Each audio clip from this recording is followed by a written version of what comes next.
नमस्कार। आप सबका स्वागत है शंकर लॉज की इस मीटिंग के अंदर। और हम अब मीटिंग को आरंभ करते हैं यूनिवर्सल प्रेयर के साथ में। O hidden life vibrant in every atom, O hidden light shining in every creature, O hidden love embracing all in oneness, may each who feels himself as one with thee know he is also one with every other। आप सबका फिर से स्वागत है। आज की meeting को start करने से पहले कुछ मिनट हम आज के इस स्पेशल दिन के ऊपर के बारे में बात करेंगे। आज अडयार डे है और अडयार डे का एक सिग्निफिकेंस है थियोसॉफिकल सोसाइटी में। 1907 में हमारे जो प्रेसिडेंट फाउंडर थे कर्नल ऑलकॉट, उनकी मृत्यु हुई थी। तो ऑलकॉट डे मनाया जाता था। कर्नल ऑलकॉट की जो डेथ हुई थी 17 फरवरी को 1907 में।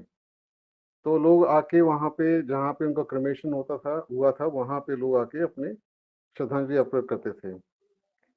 तो उसके बाद में ये प्रथा जो है फिर 1916 के आसपास फिर जो सेंट्रल हॉल है वहाँ जहाँ पे स्टैचूज हैं फाउंडर्स की, वहाँ पे होने लगी।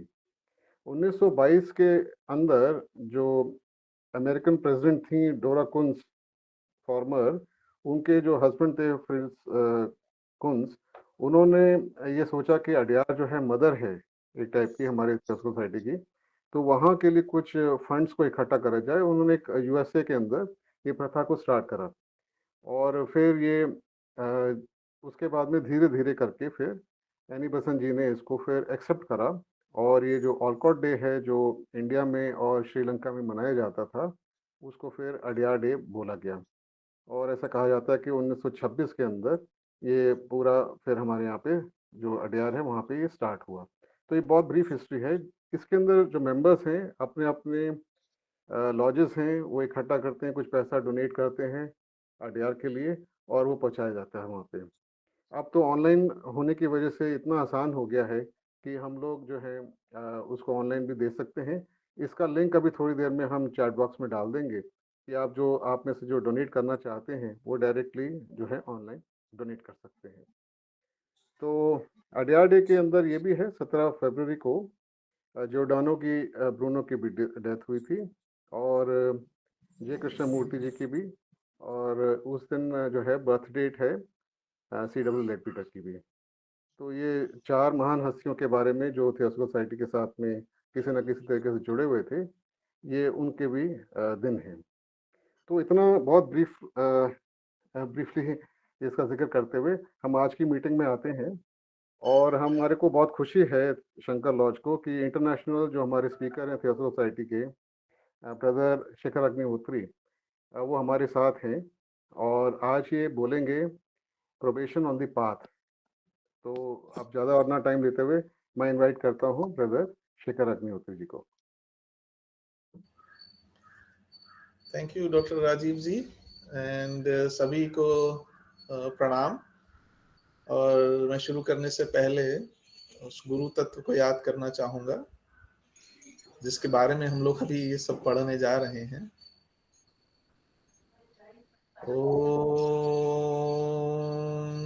गुरुर्ब्रह्मा गुरुर्विष्णु गुरुर्देवो महेश्वर गुरु साक्षात् परब्रह्म तस्मै श्री गुरुवे नमः।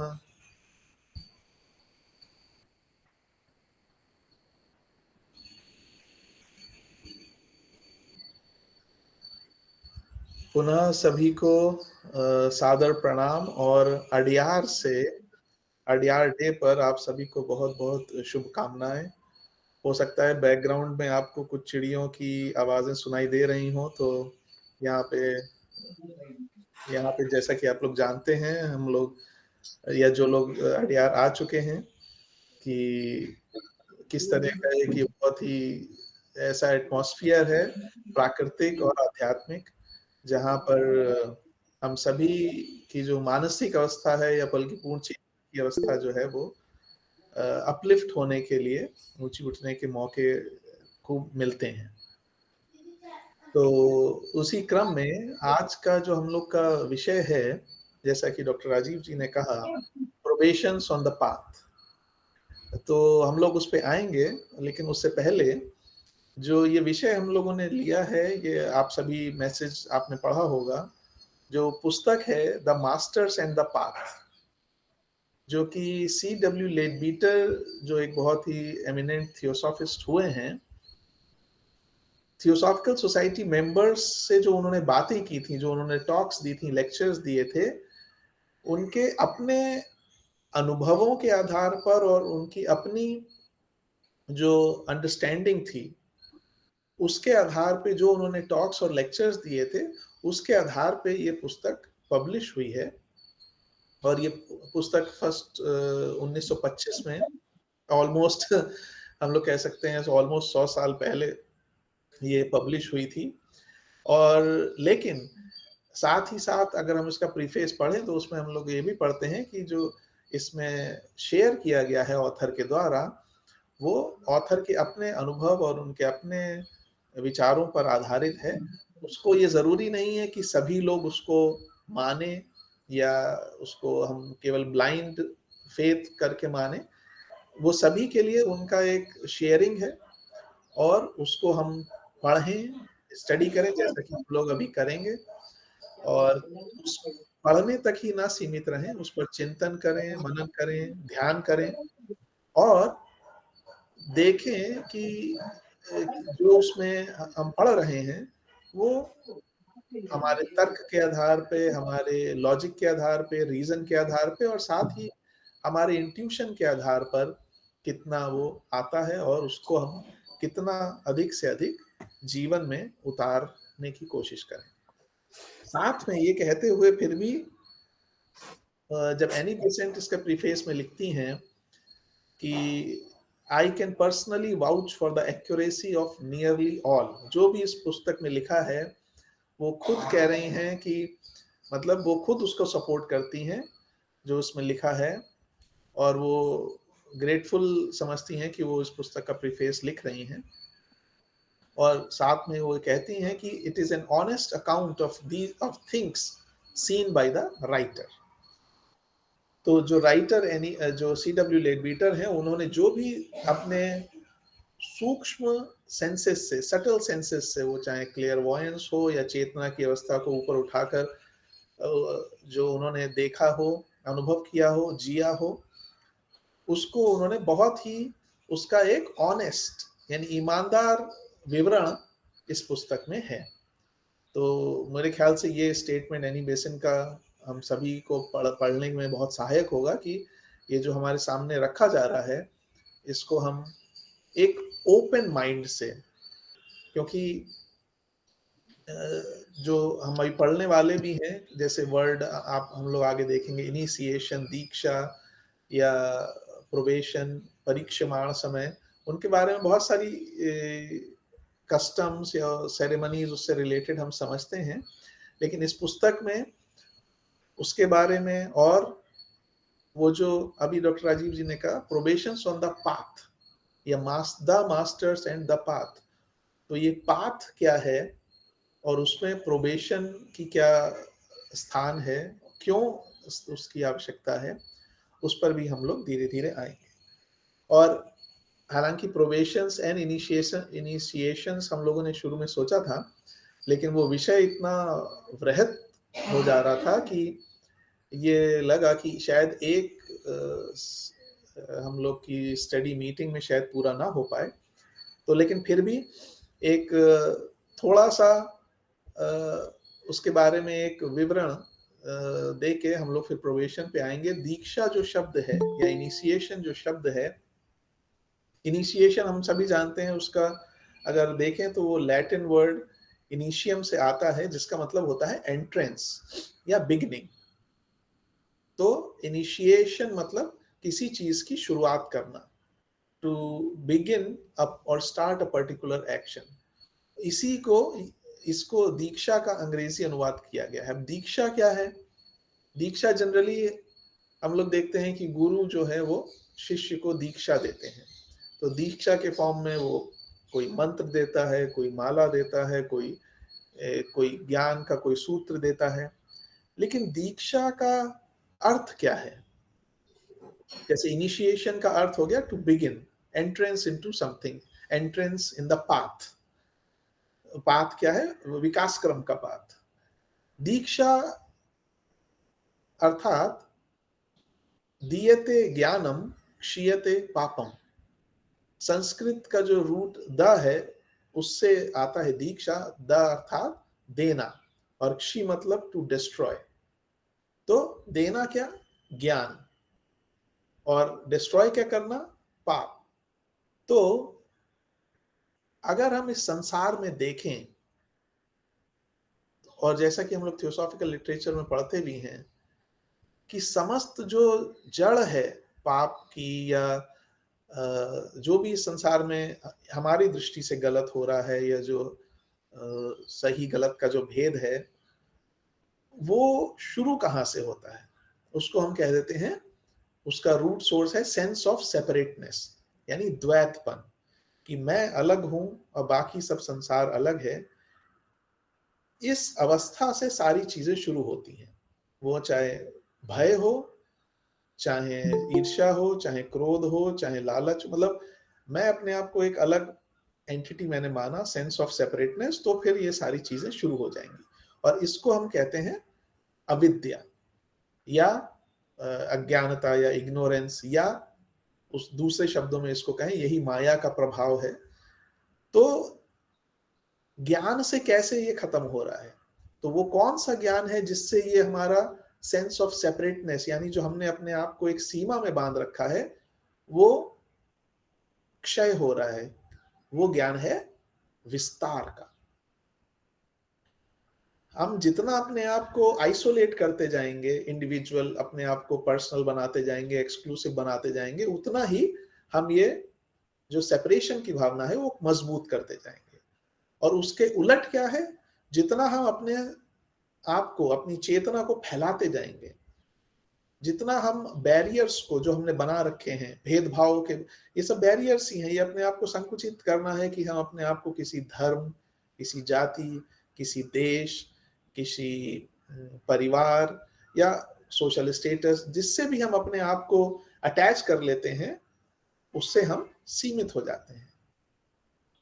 हालांकि प्रैक्टिकल बात एक अलग है कि हमें पेपर वर्क जब करना होता है तो हमें उसमें कुछ ना कुछ फिलअप करना होता है कि नेशनैलिटी क्या है, रिलीजन क्या है। लेकिन मानसिक तौर पर हम उससे कितने आइडेंटिफाई करते हैं अपने आप को। तो ये जो जितने भी हमने बाउंड्रीज बना रखी हैं जो हमें बाकियों से अलग करती हैं, उसका क्षय ही दीक्षा है। और वो क्षय कैसे होगा? ज्ञान से।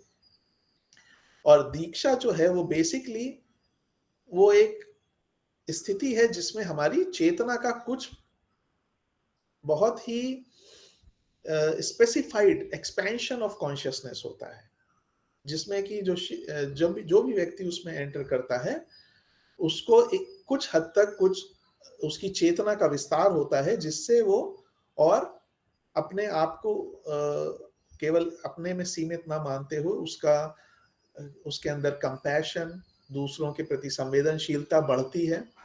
और साथ ही और आगे जाने के लिए और एक्सपेंशन के मार्ग में जो बाधाएं हैं वो भी उसको दूर करने का काम होता है। एक मैं यहाँ पे स्लाइड बस शेयर करना चाहूंगा।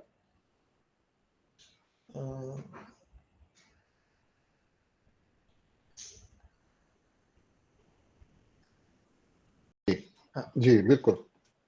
हाँ, तो जो अभी प्रोबेशन की बात कही हम लोगों ने, वो प्रोबेशन मतलब परीक्षमाण काल। प्रोबेशन हम लोग नॉर्मली समझते हैं ना कि जैसे किसी भी इवन जॉब या किसी भी चीज में हमें अप्लाई करना है या हमें रखने से पहले, परमानेंट करने से पहले एक प्रोबेशन पीरियड होता है, वो तो हम समझते हैं। लेकिन ये प्रोबेशन कहाँ से आ रहा है?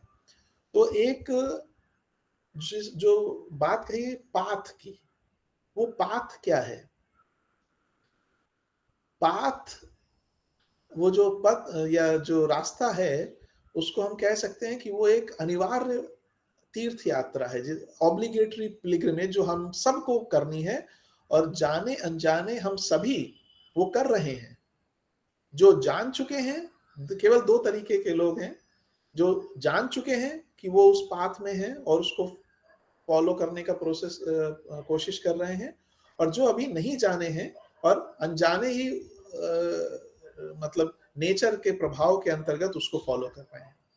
तो वो जो मानव जो चेतना है, वो जब प्रवृत्त होती है, जो स्पिरिट है वो पदार्थ में प्रवृत्त हुई, तो वो नीचे आई, उसको हमने इन्वोल्यूशन कह दिया, प्रवृत्ति मार्ग कह दिया।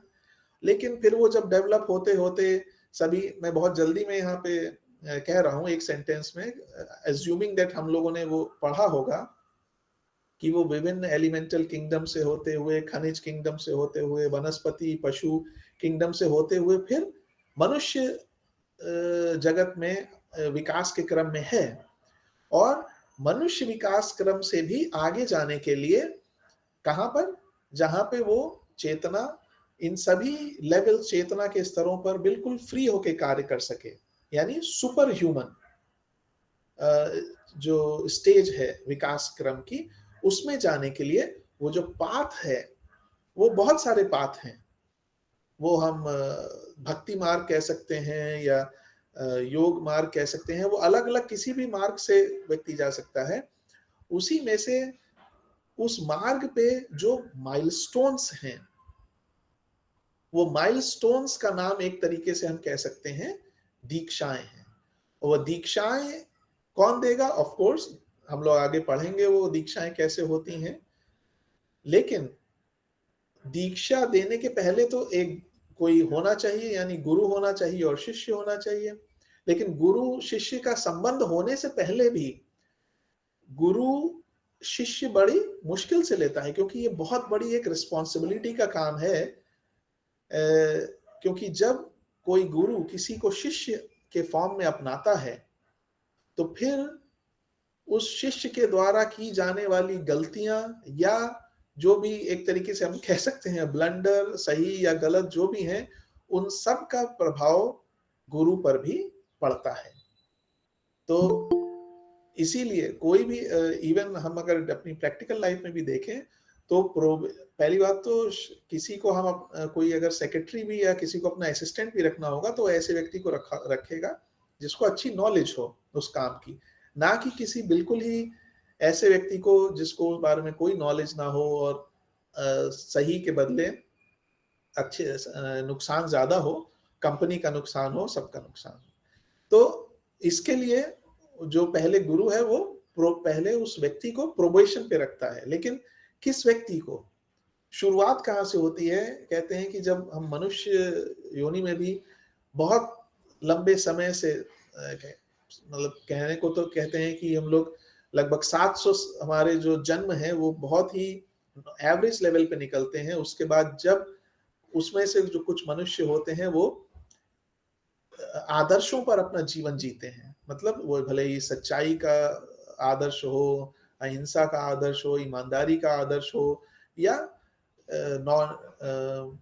नॉन वायलेंस अहिंसा का मैंने कहा, या किसी भी इस तरीके के आदर्श पे, सेवा का आदर्श हो, उस पे चलते हैं।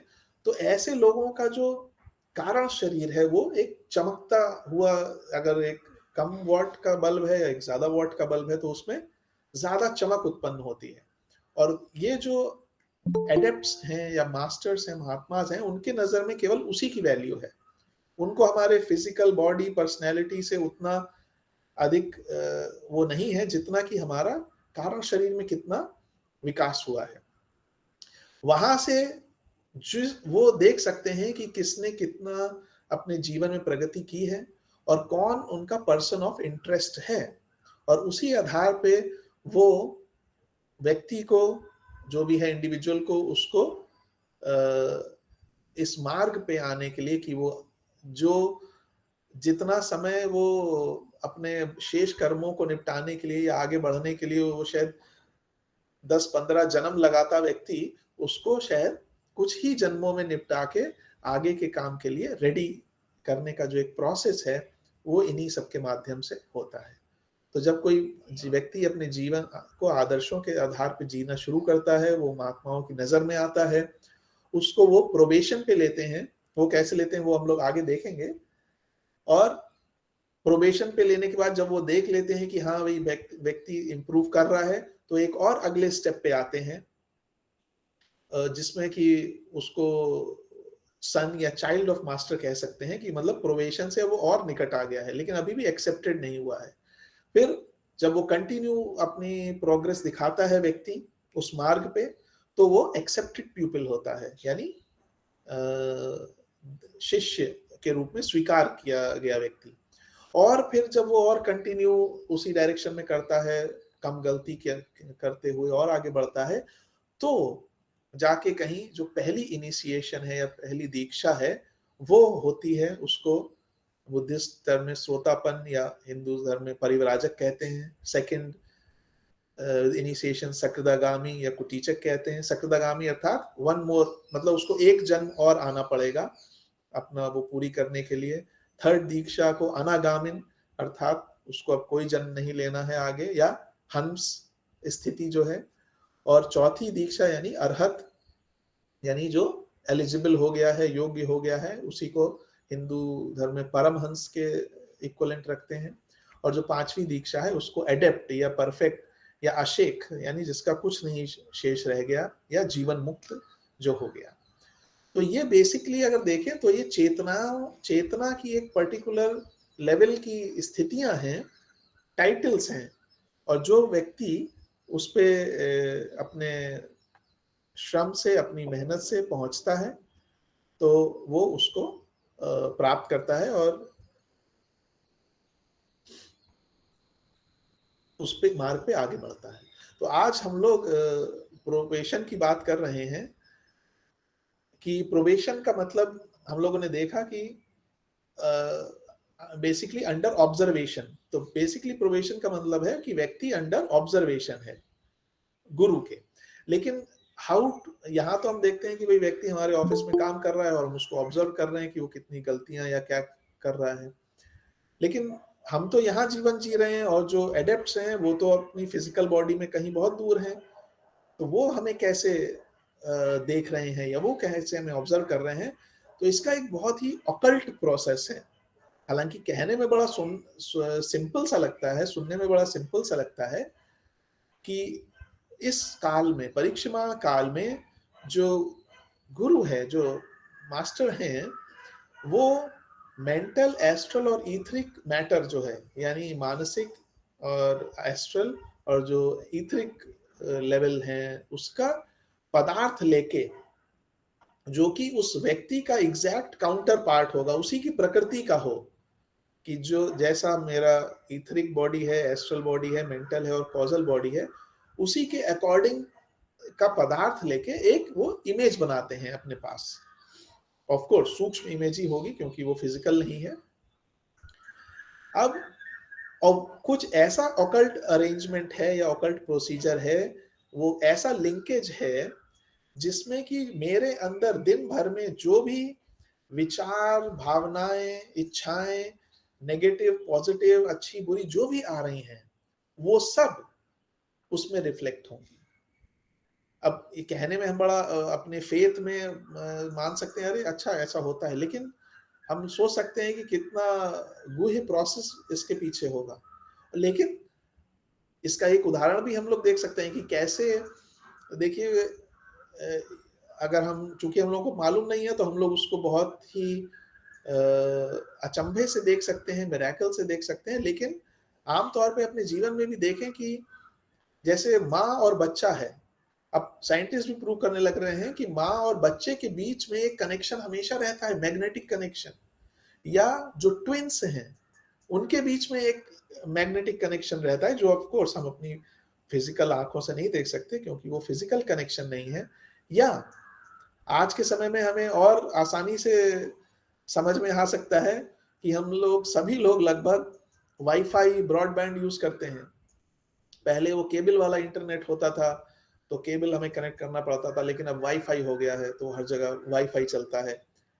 तो हमें देखने में कोई संबंध नहीं लग रहा है कंप्यूटर में और उस मोडेम में, लेकिन वो पर्टिकुलर फ्रीक्वेंसी जो है वो हमें कनेक्ट कर रही है।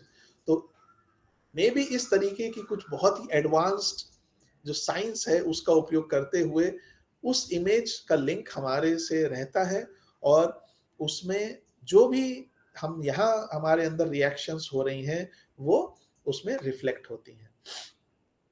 तो हम अगर गुस्सा कर रहे हैं, हम डिप्रेशन में हैं, हम चिंता कर रहे हैं, हमारे अंदर कोई इम्प्योर फीलिंग्स आ रही हैं, वो उसमें रिफ्लेक्ट होती हैं। और लास्ट टाइम पे जैसे हमने आज उस इमेज को देखा, मास्टर ने आज उस इमेज को देखा और उससे मान लीजिए कुछ दिनों बाद देखा, तो जो भी इतने बीच में इमेजेस या उसमें रिफ्लेक्शंस आए होंगे वो सब एक झलक में उनको दिखाई दे जाते हैं। और जब बहुत ही लंबे समय तक उन्हें लगता है कि हाँ इस व्यक्ति में कोई बहुत ज्यादा एक्साइटमेंट नहीं हुआ है उस इमेज को देख के, तभी वो उस व्यक्ति को अपने और क्लोजर संपर्क में लाते हैं। और जब मास्टर उस प्यूपिल को एक्सेप्ट करते हैं, क्योंकि अभी हम लोग प्रोबेशन की बात कर रहे हैं, एक्सेप्ट करने का मतलब है कि उनको वो किसी भी हमारे मतलब हम किसी से एकत्व का जो अनुभव है, अगर हमने कभी अनुभव किया हो कि हमारी चेतना के लेवल पे अनुभव किया हो कि एकत्व का अनुभव, वो उस उतना लेवल का उतना डीप होता है, और उसमें उनके जो ऑराज होते हैं वो एक दूसरे से ब्लेंड करते हैं। और लेकिन यहीं पे इसकी सीरियसनेस भी हमें समझनी चाहिए कि जिस तरह मास्टर या जो गुरु का ऑरा है उसका प्रभाव शिष्य पे पड़ रहा है, उसी तरह जो शिष्य है उसके अंदर की जो ऑरा में जो चेंज होते हैं उससे गुरु के ऊपर भी इफेक्ट पड़ता है। और इसीलिए हम लोग देखते हैं, हम लोग जो गुरु लोग होते हैं, जो महात्मा होते हैं, वो बहुत ही हेजिटेट करते हैं जो रियल में उसकी ऑकल्ट उसको समझते हैं, उसके गुहे प्रोसीजर को समझते हैं कि अब किसी को एज ए शिष्य लेना कितनी बड़ी रिस्पॉन्सिबिलिटी है, क्योंकि उसके द्वारा।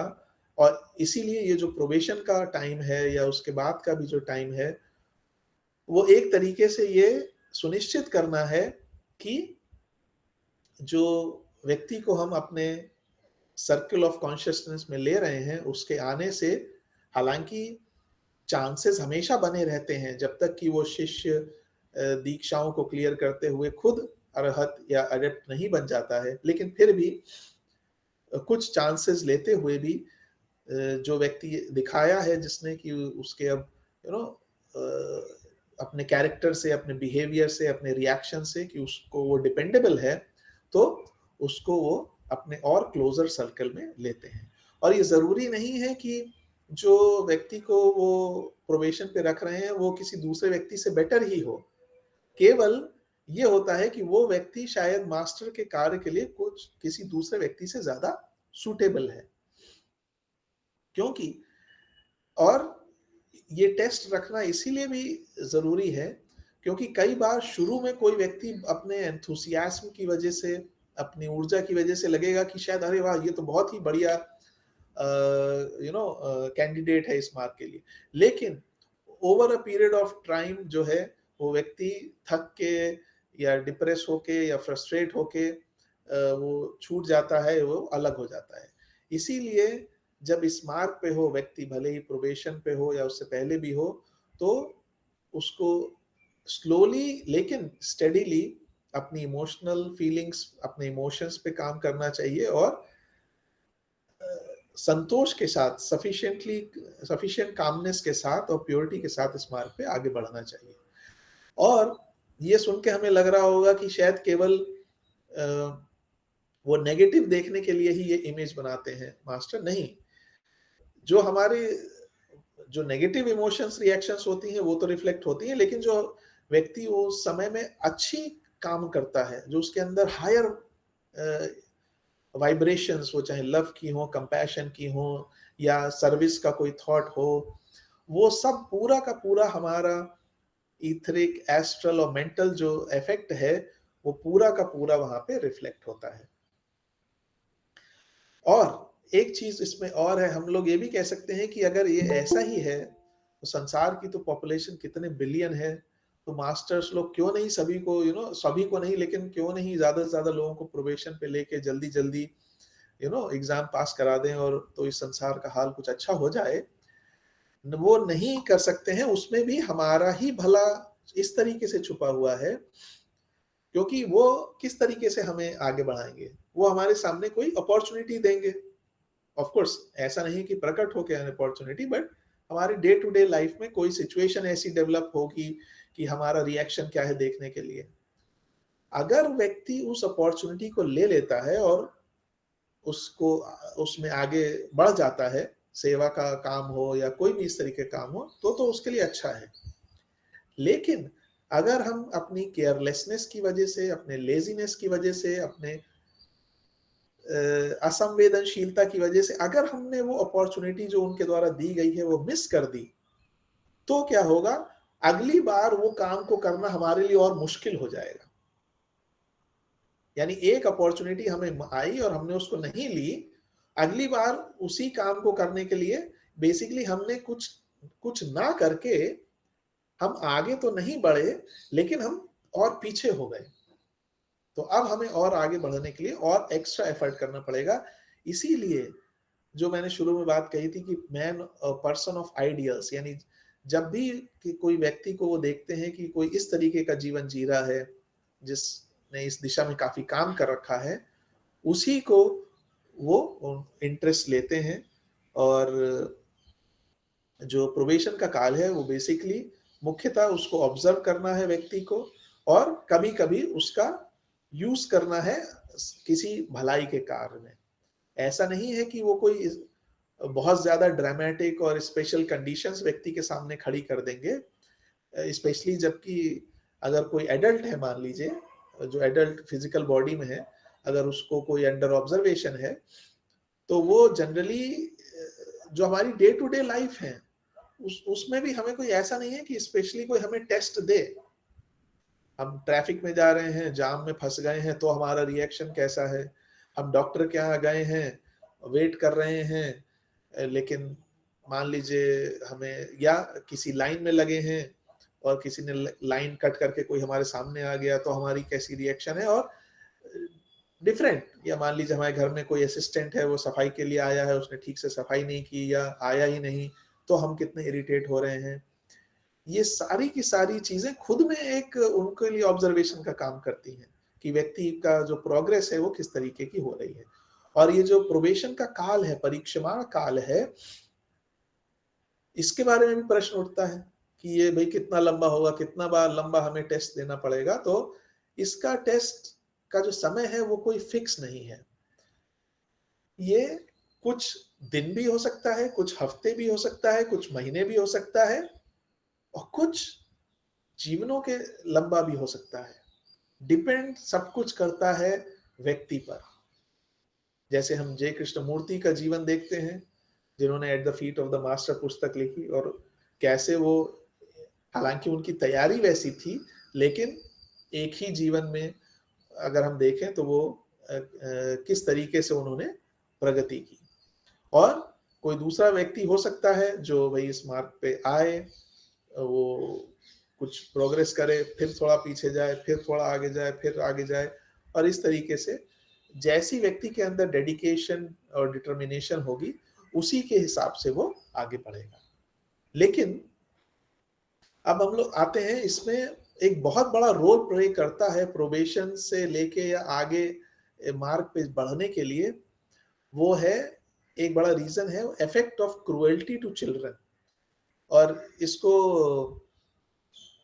C.W. लेडबीटर ने लिखा है, क्योंकि C.W. लेडबीटर का ये काम था कि वो कई ऐसे जो प्रोस्पेक्टिव लोग थे जो कि इस मार्ग पे आगे बढ़ने के अधिकारी थे, तो उनको वो सूक्ष्म शरीर में, वो उनके फिजिकल टच में आते थे और वो उनको सूक्ष्म शरीर में ले जाते थे। जैसे कि हम लोग पढ़ते हैं, लेट जय कृष्ण मूर्ति को वो ले जाते थे मास्टर के पास, वहां पे मास्टर उन्हें कुछ इंस्ट्रक्शन देते थे और फिर लौट के आते थे और नेक्स्ट डे उसको लिख लेते थे अपनी नोटबुक में, और at the feet of the master, इस तरह लिखी गई। तो ऐसे ही वो कई और लोगों को भी ले जाते थे। तो उन्होंने एक घटना इसमें मेंशन की है जिससे हमें पता चलता है कि माता पिता या टीचर्स के द्वारा किया गया कोई हिंसात्मक, और हिंसात्मक से मतलब केवल फिजिकल हिंसात्मक नहीं, मानसिक तौर पे कितना हम बच्चे के अंदर ट्रॉमा भर दे रहे हैं कि वो उसके लेटर ऑन उसके आध्यात्मिक प्रगति को बाधा कर देगा। तो उसमें एक वो इंस्टेंस बताते हैं कि वो इंसिडेंट इनिशिएशन का था, मतलब दीक्षा देने का था, जो कि महात्मा जो लॉर्ड मैत्रेय हैं वो देने वाले थे। तो उन्होंने उससे पूछा कि मतलब उसमें जो भी प्रश्न उत्तर हुए उसमें एक प्रश्न ये भी था कि क्या तुमने उस व्यक्ति को पूरी तरीके से माफ कर दिया है जिसने तुम्हें बचपन में बहुत ही निर्दयता से या हार्शनेस से, क्रुएल्टी से ट्रीट किया था, और फिर उसके सामने दिखाते हैं उस बच्चे को ही कि उस ट्रीटमेंट से पहले उसका ऑरा कैसा था, जिसमें प्रेम, करुणा, मैत्री और इन सब के जो एक तरीके से जो बीज से जो अंकुर निकलता है वो जैसे रेडी टू ब्लॉसम होने वाले थे, वो अंकुरित होने वाले की स्थिति में थे, और उसको अगर कोई डेवलप करता तो वो उसी जीवन में वो एडेप्ट तक पहुंच सकता था। लेकिन चूंकि उस टीचर ने या जिस भी व्यक्ति के कस्टडी में वो बच्चा था, या वो कोई भी हो सकता है, गार्जियन, माता पिता, टीचर स्कूल में या बोर्डिंग स्कूल में, या जो बुलिंग या जो रैगिंग आजकल हम लोग सुनते हैं, वो इतना जो क्रूरतापूर्ण व्यवहार हुआ उस बच्चे के साथ कि और उस बाद में जो उसका ऑरा हुआ उसमें वो सब चीजें जो थी वो डिसअपियर हो गई थी, और उसके बजाय उसके ऑरा में जगह जगह पे बहुत अनगिनत जो घाव जैसे होते हैं, स्कार्स, या घाव के बाद होने के बाद जो निशान रह जाते हैं वो रह गए थे। और उसको लॉर्ड मैत्रेय कहते हैं कि वो इतना हार्म हो गया है कि उसके पूरे प्रभाव को कम से कम इस जन्म में तो नहीं खत्म किया जा सकता। तो हो सकता है कि तुम अरहत लेवल तक तो पहुंच जाओ, लेकिन और आगे जाने के लिए, दैट इज एडप्ट बनने के लिए, अभी भी तुम्हें वेट करना पड़ेगा। और इस प्रकार से किसी जीवात्मा के विकास को रोकना अपने आप में बहुत बड़ा पाप कर्म है। तो ये जीवात्मा का तो रुका विकास, लेकिन जिसने ऐसा कार्य किया या जो ऐसा कार्य करते हैं वो अपने लिए एक बहुत बड़ा बुरा कर्म का निर्माण करते हैं। और जब उस व्यक्ति ने खुद देखा कि कैसे उसके अंदर सारी संभावनाएं थी, लेकिन किस व्यक्ति की वजह से उसको अपने जो उसकी पॉसिबिलिटीज थी उससे हटना पड़ा, तो उसके अंदर वो पुनः वो दुख जो एक था वो उभरा। और लेकिन फिर भी ऐसी अवस्था में भी वो पूछ रहे हैं कि क्या तुम उसको माफ कर सकते हो, तब हम इस मार्ग पे आगे बढ़ने के लिए तैयार हैं। और ऐसे केसेस हम सुनते हैं कि कितने होते हैं, वो जो मैंने एग्जांपल्स दिए, चाहे वो रैगिंग का मामला हो, चाहे बुलिंग का मामला हो, या चाहे माता पिता अपने बच्चे को आगे एम्बिशियस बनाने के लिए टेंशन में डालते हो, या टीचर्स या बोर्डिंग स्कूल में टीचर्स किसी भी वजह से जो है वो हमें बच्चे को एक तनाव मुक्त, भय मुक्त एनवायरनमेंट देना चाहिए ग्रो करने के लिए, जो कि थियोसॉफिकल एजुकेशन का एक बहुत ही प्रमुख उद्देश्य है। ना कंपटीशन, ना कंपैरिजन, बट बल्कि हम बच्चे के अंदर की संभावनाओं को विकसित करने का प्रयास करें, और एक इस तरीके का एक कल्चर डेवलप करें जिसमें बच्चा एक फ्री माहौल में बढ़े, सोच सके और अब आगे बढ़ सके, और वो करे जो उसे करना अच्छा लगता है। फिर ऐसे ही वो कहते हैं कि एक मास्टर ऑफ चिल्ड्रन, यानी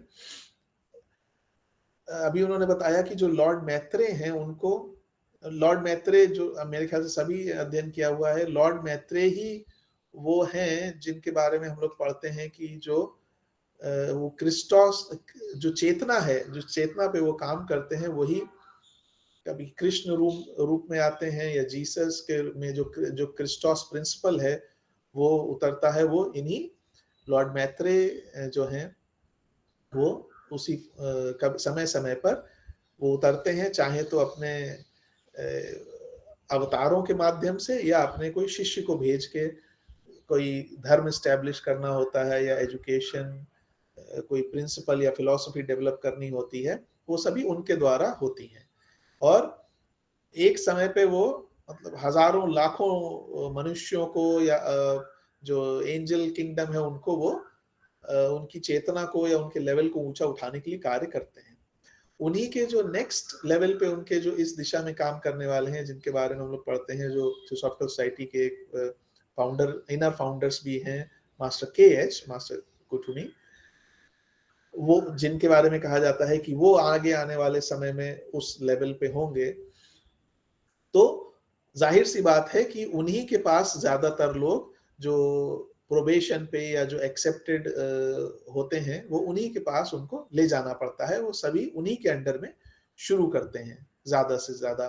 तो और उनके बाद CW लेडबीटर ने, जो मैंने बताया कि वो उनका कार्य था कि वो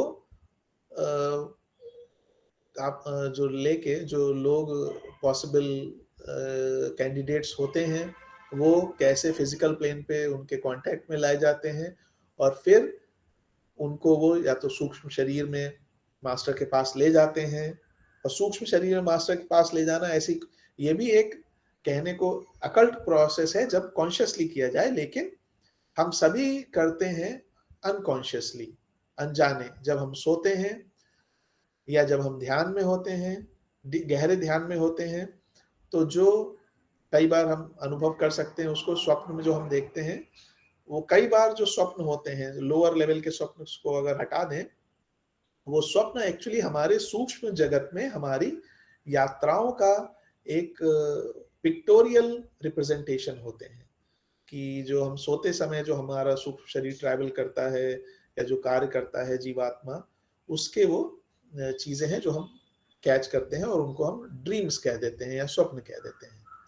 तो इस प्रकार महात्मा जो होते हैं वो फिर कुछ इंस्ट्रक्शंस कहते हैं या कि हमें क्या इसमें डेवलप करवाना है व्यक्ति में, या इसको कैसे और मार्ग पे आगे बढ़ाया जा सकता है।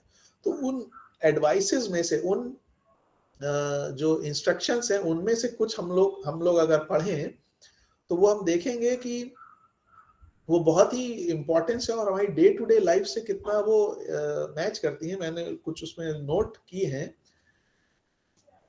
और ये CW लेडबिटर की किताब जब आप पढ़ेंगे तो उसमें आप देखेंगे कि उन्होंने 4-5 लोगों, डिफरेंट लोगों को जो मास्टर ने एडवाइस इंस्ट्रक्शंस दी हैं, उनको उन्होंने कलेक्ट किया है।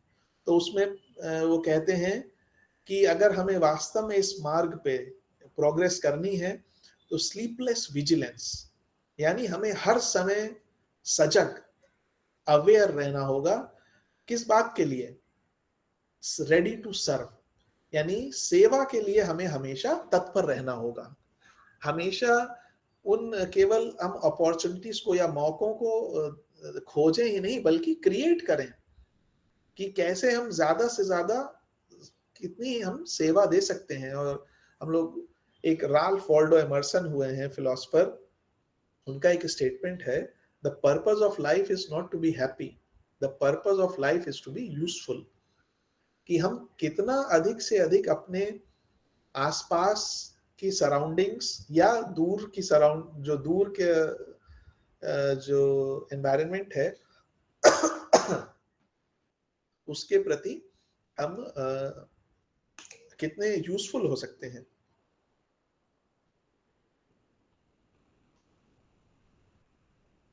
तो उसके लिए हमें हमेशा तैयार रहना चाहिए, क्योंकि जब हम इस प्रकार से सजग रहेंगे तभी हमारे को बड़ा काम देने के जो जब मौके आएंगे, जैसा पहले बात किया, उन हम मौकों को मिस नहीं करेंगे। और साथ ही हमें अपने हमेशा अपनी जो ये गुह्य रिलेशनशिप है, यानी जो एकात्म का भाव है, एकत्व का भाव है, वो चाहे गुरु के साथ हो या अपने जो बाकी हमारे सिस्टर्स और ब्रदर्स हैं उनके साथ हो, बंधुत्व का जो भाव है उसको कभी नहीं भूलना चाहिए। क्योंकि वही हमारी इंस्पिरेशन भी है और साथ ही वही हमारी सबसे बड़ी ढाल भी है उन बहुत ही बेकार के व्यर्थ के विचारों के एक सागर से जो हमारे चारों ओर तैर रहा है। आपने देखा होगा कि कैसे अगर व्यक्ति का ध्यान इधर-उधर, मतलब अगर थोड़ा-सा वो प्रमाद में चला गया है, तो बहुत आसानी से वो किसी भी बात से खींचा जा सकता है वो।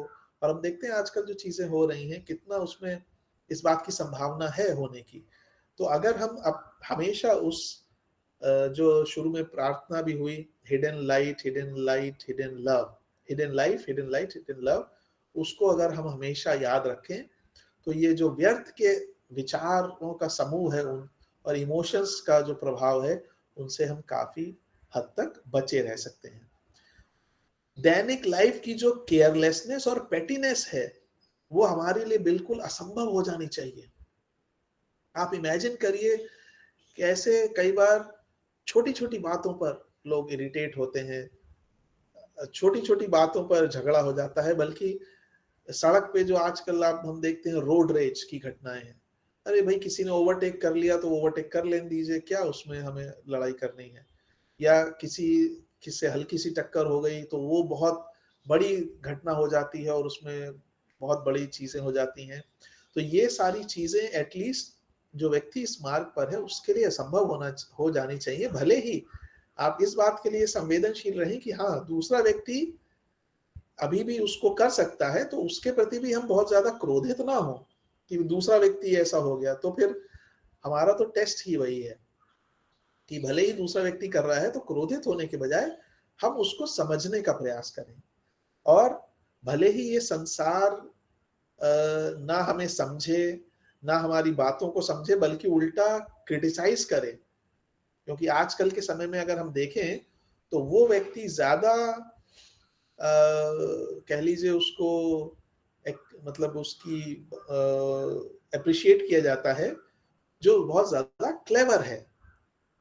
क्लेवर होना और वाइज होने में बहुत अंतर है, क्योंकि कई बार क्लेवरनेस की दृष्टि से देखें तो जो वाइज वाला है वो हमें कई बार कंप्लीटली अनवाइज लगेगा, लेकिन जो वाकई में वाइज है उसके लिए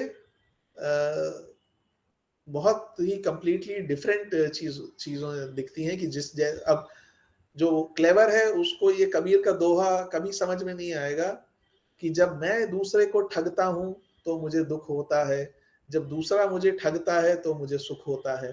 तो ये जो एक प्रैक्टिकल अप्रोच है उसको ये कभी समझ में नहीं आएगा कि ये किस दिशा से कहा जा रहा है। तो भले ही संसार में हमें कोई समझे ना समझे, लेकिन हमें हमेशा अपने जीवन में प्रेम और प्रसन्नता को हमेशा अपने फ्रंट में रखना चाहिए और अपने मन को हमेशा डेवलपमेंट की और इंटेलेक्चुअल डेवलपमेंट और साथ ही इंट्यूशनल डेवलपमेंट के को करते रहना चाहिए। हमारी वाणी से सभी प्रकार की जो कोर्सनेस है, रफनेस है, वो खत्म हो जानी चाहिए और आर्ग्यूमेंट करने की जो टेंडेंसी है वो पूरी तरीके से खत्म हो जानी चाहिए, क्योंकि आर्ग्यूमेंट से हम सभी जानते हैं इतना आज वो आर्ग्यूमेंट होते हैं, लेकिन उसमें कहीं भी कोई सॉल्यूशन नहीं निकलता, क्योंकि हर व्यक्ति अपनी अपनी ओपिनियन पे डटा हुआ है। तो अगर ओपिनियन पे डटे हुए हैं तो आप कितना भी आर्ग्यूमेंट कर लीजिए, कुछ नहीं हल निकलने वाला। तो वो सब हमें नहीं करना चाहिए। और वाणी पे ही बहुत ज्यादा इसमें बल दिया गया है, आगे भी हम लोग देखेंगे कि बिना ये सोचे हुए कि जो हम बोल रहे हैं वो सत्यम शिवम सुंदरम है, ना बोलें। और अगर हम अपने अंदर शुद्ध प्रेम को डेवलप करते हैं तो हम बहुत सारी गलतियों से वैसे ही बच जाएंगे। ये बहुत ही सिंपल बात है। और मेरे ख्याल से जो भक्ति मार्ग का पूरा अप्रोच है वो यही है कि जब हमने सब कुछ सरेंडर कर दिया तो अब बहुत सारी जो चीजें हैं हम उनसे वैसे ही बच जाएंगे, क्योंकि अब हम कम से कम अगर जेन्युइन हैं तो हम अपने अहंकार के माध्यम से कार्य नहीं कर रहे होंगे। क्योंकि ज्यादातर जो हमारी गलतियां हैं, जो हमारी जो केयरलेसनेस है या चीजें हैं, वो हमारे जो अहमता कर्ता भाव है उसी के माध्यम से होती हैं। और इसी प्रकार से जो इरिटेबिलिटी है जो हमारे दैनिक जीवन में आती है, उसको हमें बिल्कुल ही कोशिश करनी चाहिए खत्म करने की, क्योंकि जैसे ही जब हम धीरे धीरे मास्टर के चेतना से जुड़ने लगते हैं और बाद में मान लीजिए और आगे इनिशिएट हो जाते हैं, तो हमारे अंदर जो आने वाली इरिटेशन है उससे वहाँ जो एक सामूहिक चेतना है ब्रदर जो संघ की, उस पे भी असर पड़ता है। और प्राइड जो हमारा अहंकार भाव है कि मद है, उसको भी हमें पूरी तरीके से खत्म करना चाहिए। और सेवा के मामले में हमें बहुत ही सीरियस होना चाहिए, इन द सेंस उसको ऐसा नहीं है कि कभी अपने बस टाइम पास के लिए हमने कर लिया या जब कभी चाह किया कभी चाह नहीं किया, ऐसा नहीं, बल्कि हर समय। और वो तो ये भी कह रहे हैं कि एक भी ऐसा क्षण जो सेवा में नहीं जा रहा है वो हमारे लिए समय जो है वो बेकार चला जा रहा है, तो उसको हमें समझना चाहिए। और साथ में वो ये भी कहते हैं, हालांकि मैं सभी पॉइंट्स नहीं ले पा रहा हूं, कि I am always ready to help you, लेकिन हम आपके लिए काम नहीं कर सकते हैं, जो एफर्ट है वो आपकी तरफ से आना चाहिए, और तो आपको हमेशा सहायता मिलेगी। और सहायता का मतलब, रिवॉर्ड का मतलब भी हम लोग ये ना समझें कि कोई हमें मेडल मिल जाएगा या कुछ मिल जाएगा।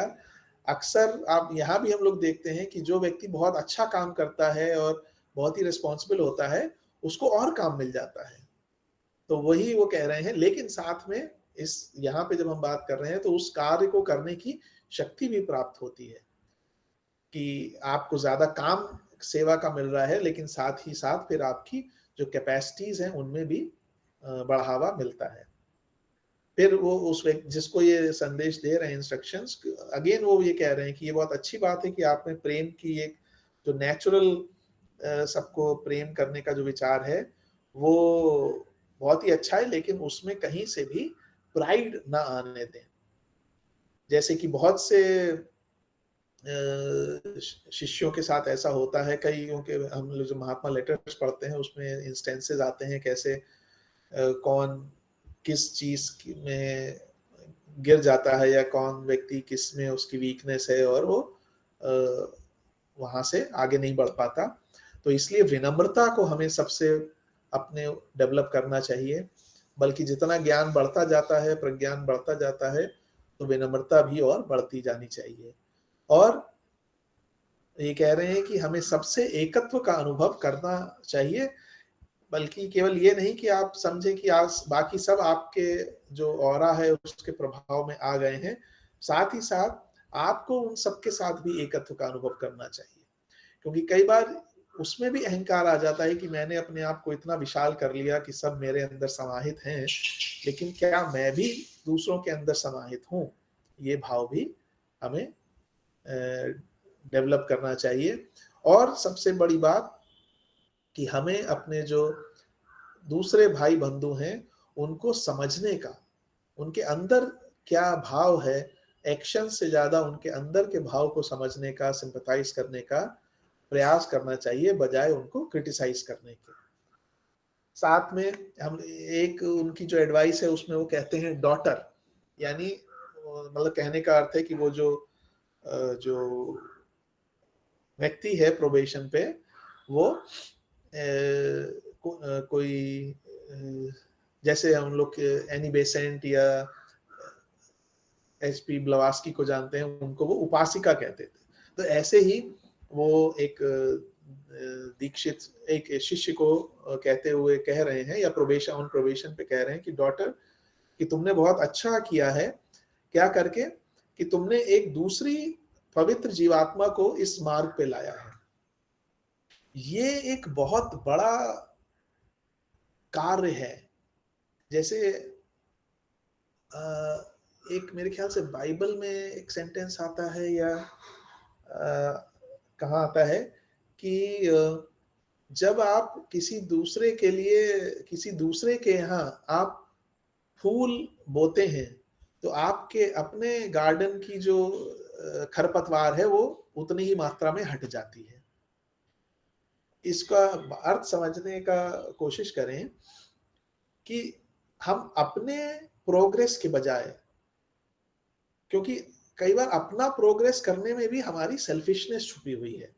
कि भाई मैं अपने आप को प्रोग्रेस करूं, डेवलप करूं, आगे ले जाऊं।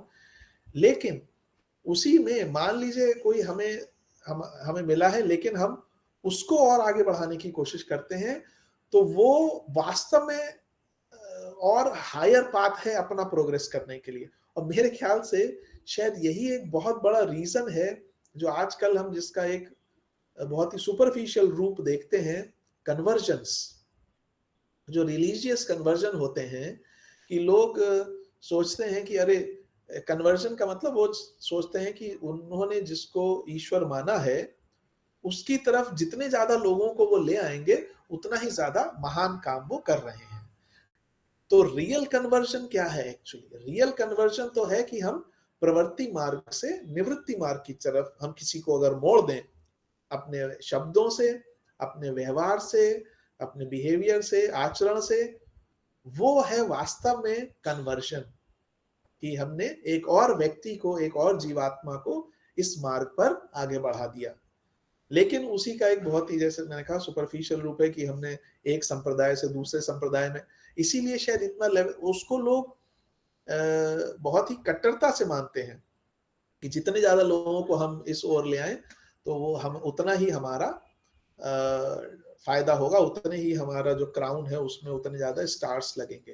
लेकिन मेरे समझने में जो रियल कन्वर्जन है वो है कि कितना हम अध्यात्म की तरफ व्यक्ति को मोड़ दे रहे हैं।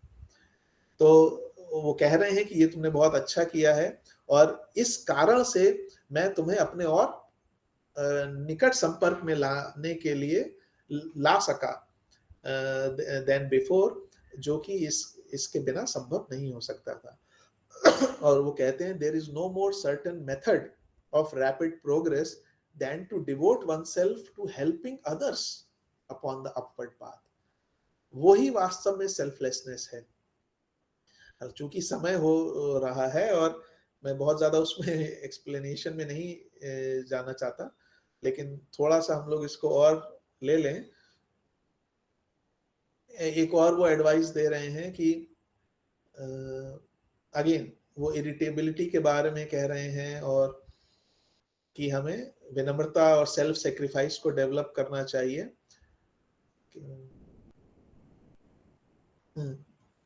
फिर वो कहते हैं, बिकम एज लिटिल चिल्ड्रन। कई बार ये चीजों को पढ़ के हमें लग सकता है कि ये कितनी सिंपल बातें हैं, मतलब इतना सिंपल तो शायद हमें लगता होगा इतने सिंपल इंस्ट्रक्शन से क्या हो जाएगा, लेकिन वो हो जाएगा क्योंकि हमने अपने जीवन को इतना कॉम्प्लेक्स बना लिया है कि हम बच्चों की तरह, जब उसमें कहा जा रहा है बिकम एज लिटिल चिल्ड्रन, तो उसमें ना शारीरिक रूप से ना मानसिक मतलब रूप से हमें कहा जा रहा है, लेकिन जो हमारी अप्रोच है वो बच्चों की तरह होने को कहा जा रहा है। बच्चों की तरह अप्रोच करने का मतलब सिंप्लिसिटी, कोई दिखावा नहीं, कोई हिपोक्रेसी नहीं, कोई कैरी फॉरवर्ड नहीं, कोई कंडीशनिंग नहीं, कोई प्रिजुडिस नहीं, क्योंकि सारी जो हमारे जीवन की कॉम्प्लेक्सिटी है वो इन्हीं चीजों से, जितना जितना हम बड़े होते जाते हैं उतना उतना हमारा जीवन कॉम्प्लेक्स होता जाता है। तो उस रेफरेंस में कहा गया है कि हमें, और इस मार्ग पे आगे बढ़ना है अगर, तो वो हमें बच्चों की तरह सिंपल अपने को जीवन को करना होगा। इरिटेबिलिटी के लिए हम लोगों ने पहले ही अभी बात की कि बहुत ही उन्होंने एक्सप्लेन भी किया है कि इरिटेशन से कितना अधिक प्रभाव पड़ता है। और आजकल के समय में जहाँ चारों तरफ इतनी तरीके के शोर हैं, ट्रैफिक का शोर और तरह तरह की म्यूजिक का शोर और बातों का शोर, और हम सभी अनुभव करते होंगे कि जब आप किसी मार्केट में जाइए या ऐसे कहीं माहौल में जाइए और वापस आइए तो कितना ड्रेन्ड महसूस करते हैं। और उसके बजाय अगर आप प्रकृति में चले जाइए, जहाँ पे वृक्ष हो या केवल नदी हो, या मतलब जहाँ पे बहुत ज्यादा इंसानी वो ना हो, तो वहां जाके आपको एनर्जी महसूस होती है। और जब आप कहीं मॉल में जाके या इस तरह जाके लौटते हैं तो आपको कितना थकान लगती है। वो इसीलिए क्योंकि स्पेशली इस मार्ग पे चलने वाले के जो नर्वस सिस्टम है वो और संवेदनशील होता है, तो इस प्रकार की जो नॉइज है वो उसको और तनाव में डालती हैं। और इसीलिए ये आसानी से गुस्सा हो जाना, आसानी से छोटा सा इरिटेशन बड़े गुस्से में बदल जाना, ये आजकल के तनाव, जो कार्य का तनाव, ट्रैफिक का तनाव, पोल्यूशन का और तरह तरह की चीजों से बहुत ही ईजी है इरिटेट होना। लेकिन वो कह रहे हैं इरिटेट तो हम चलिए कुछ मिनट को हुए, लेकिन इसका जो बड़ा प्रभाव है वो बहुत ज्यादा होता है। अगर हम 10 मिनट मान लीजिए हम इरिटेशन के भाव में रहे, तो 10 मिनट बाद हम तो चलिए शांत हो गए, लेकिन जो उसका सूक्ष्म प्रभाव है वो हमारे एस्ट्रल बॉडी पर 48 घंटे तक रहता है।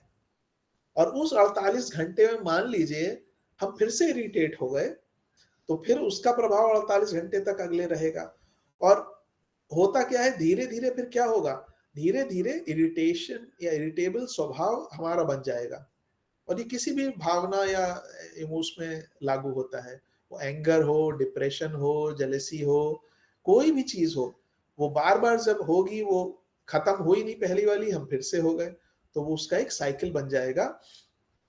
ये वैसा ही है जैसे जब हवा चलती है समुद्र पे या पानी पे, तो क्या होता है कि उसमें तरंगे उत्पन्न होती हैं पानी में, और जब तूफान आता है तो तूफान तो आके निकल जाता है, लेकिन जो वो लहरें डेवलप हुई हैं वो स्टिल, वो लहरें उस पर चलती रहती हैं। तो पानी पे हवा का प्रभाव ये है, तो सोचिए हमारा जो एस्ट्रल पदार्थ है, मेंटल पदार्थ है, वो तो और सूक्ष्म है, इसीलिए उस पे इतने इतने लंबे समय तक वो प्रभाव चलता है। और इसका उपाय क्या है? इसका उपाय उससे लड़ना नहीं है। आजकल हम बहुत सारे उपाय पढ़ते हैं, यहाँ पे जो उन्होंने मेंशन किया है CW लेडबीटर ने, कि हम कोशिश करें कि जो हमारे अंदर ऐसी हैबिट डेवलप हो रही है, हम उसका ऑपोजिट वर्चू डेवलप करें। कि अगर हमें गुस्सा बहुत आ रहा है तो हम प्रेम को अपने अंदर डेवलप करने की कोशिश करें, और लोगों के प्रति कंसीडरेशन, संवेदनशीलता किस आधार पे, कि उस एकत्व के आधार पे, उस हिडन लव के आधार पे जो हमें सबसे जोड़ता है, उसके आधार पर हम अपने आप को मतलब उस क्रोध से बाहर निकलने का प्रयास करें।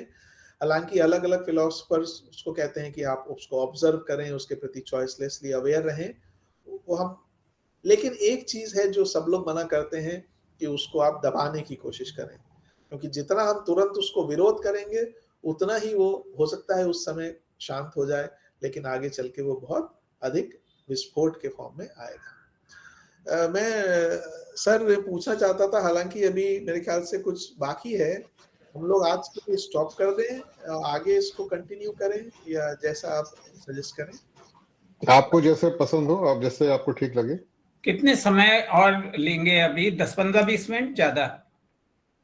हाँ नहीं, थोड़ा मतलब फिर मैं जल्दी आप ले लो, ले लो आप। नहीं, मेरे ख्याल से लोगों को अगर, अच्छा चलिए मैं 10 मिनट में और कोशिश करता हूँ इसको काम करने की। और फिर नेक्स्ट में ले लेंगे। हाँ, बाकी नेक्स्ट में ले लेंगे, चलिए ठीक है। तो फिर इसी प्रकार से वो बात करते हैं सेल्फिशनेस की, आत्म जो सेल्फिशनेस है, और सेल्फिशनेस के भी अलग अलग उन्होंने स्वरूप बताए हैं। सेल्फिशनेस एक तो बहुत ही डायरेक्ट सेल्फिशनेस है कि मुझे कुछ चीज चाहिए और फिर उसके सामने मुझे कुछ नहीं, किसी का सुख दुख दिखाई देता है। लेकिन एक एग्जाम्पल उन्होंने दिया है लेजीनेस का। लेजीनेस किसी सेंस में वो भी हमारी एक तरीके से शरीर को आराम देने के लिए हम किसी अपनी जो ड्यूटी है या जो हमें करना है उसको हम नहीं कर रहे हैं, वो भी सेल्फिशनेस है। और यहीं पे जो हम लोग अपने उसमें पढ़ते हैं ग्रंथों में, श्रेय और प्रेय का जो अंतर है, कि श्रेय जो सही है, जो किया जाना चाहिए, प्रेय जो हमें प्रिय है और जो सही है। तो कई बार हम कुछ काम कर रहे हैं मान लीजिए, लेकिन हम उसको छोड़ना नहीं चाहते हैं कि सही काम करने के लिए, तो वो भी हमारा लेजीनेस है। या उन्होंने एग्जाम्पल दिया है, कई बार हमारी हैंडराइटिंग जो है वो हम ठीक से नहीं लिखते हैं, भले ही हम पढ़ लेते हैं लेकिन शायद दूसरे लोगों को पढ़ने में मुश्किल होती हो, तो वो भी हमारी लेजीनेस का ही कारण है, सेल्फिशनेस ही है कि हम अपने आप को इम्प्रूव नहीं करते हैं दूसरों को इस कष्ट ना देने के लिए। या मान लीजिए हमें किसी की सैलरी देनी है, सैलरी हम ठीक डेट पे ना देके इस लेजीनेस की वजह से कि नहीं अभी मेरे पास चेंज नहीं है, अभी मेरे पास वो नहीं है, ये नहीं है, और हम कहें कल ले लेना, परसों ले लेना, वो भी बहुत बड़ी एक तरीके से हिंसा है केवल अपने थोड़े से आराम के लिए। तो इस तरीके की जो लिटिल नेग्लिजेंस है, जो छोटी छोटी केयरलेसनेस है, जो जीवन में हम लापरवाही दैनिक जीवन में करते हैं, उससे उसका बहुत ही अकल्ट प्रभाव पड़ता है। क्या प्रभाव पड़ता है कि फिर जो सूक्ष्म प्रभाव, जो जो सेंस, जो हायर जो प्रभाव है, या जो ऊपर से हमें गाइडेंस या इंस्ट्रक्शंस या संवेदनशीलता डेवलप होनी चाहिए थी, उसके प्रति हम धीरे धीरे हमारा जो रिसेप्टिव पावर है वो कम होने लगती है। और ये एक तरीके से, ये भी एक तरीके से यहाँ कर्म नियम काम कर रहा है कि हम दूसरों के प्रति असंवेदनशील हुए तो एक तरीके से हमारा अपना तंत्र जो है वो हायर प्रभावों के लिए असंवेदनशील हो रहा है।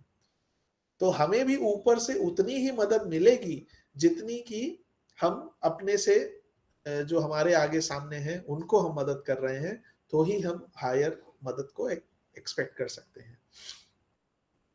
इसी प्रकार से अगर हमें कुछ नहीं पता है तो ठीक है, लेकिन हमें नहीं पता है ये कहकर हम बैठ जाएं, नहीं, हमें नहीं पता है लेकिन हम उसको खोजने की कोशिश करें।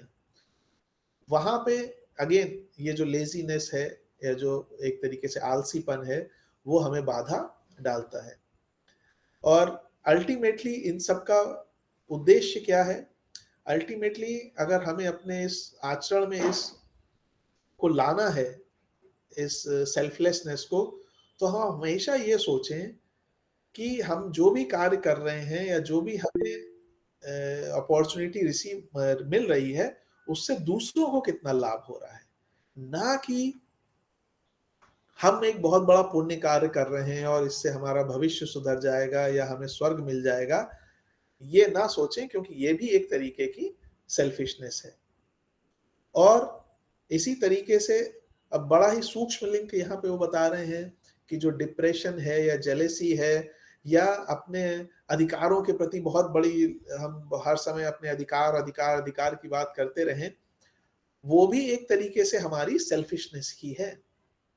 और वो कह रहे हैं कि एक मास्टर ने कहा है कि think less of your rights, more about your duties.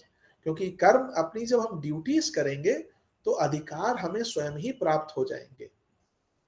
Accept, वो कह रहे हैं, लेकिन फिर भी इसके कुछ एक्सेप्शंस हैं कि जब आउटसाइड वर्ल्ड में हमें जहाँ पे कुछ कहना है, जहाँ पे अगर कुछ गलत हो रहा है, जिसको कि मैडम ब्लवास्की कहती है ना गोल्डन स्टेयर्स में,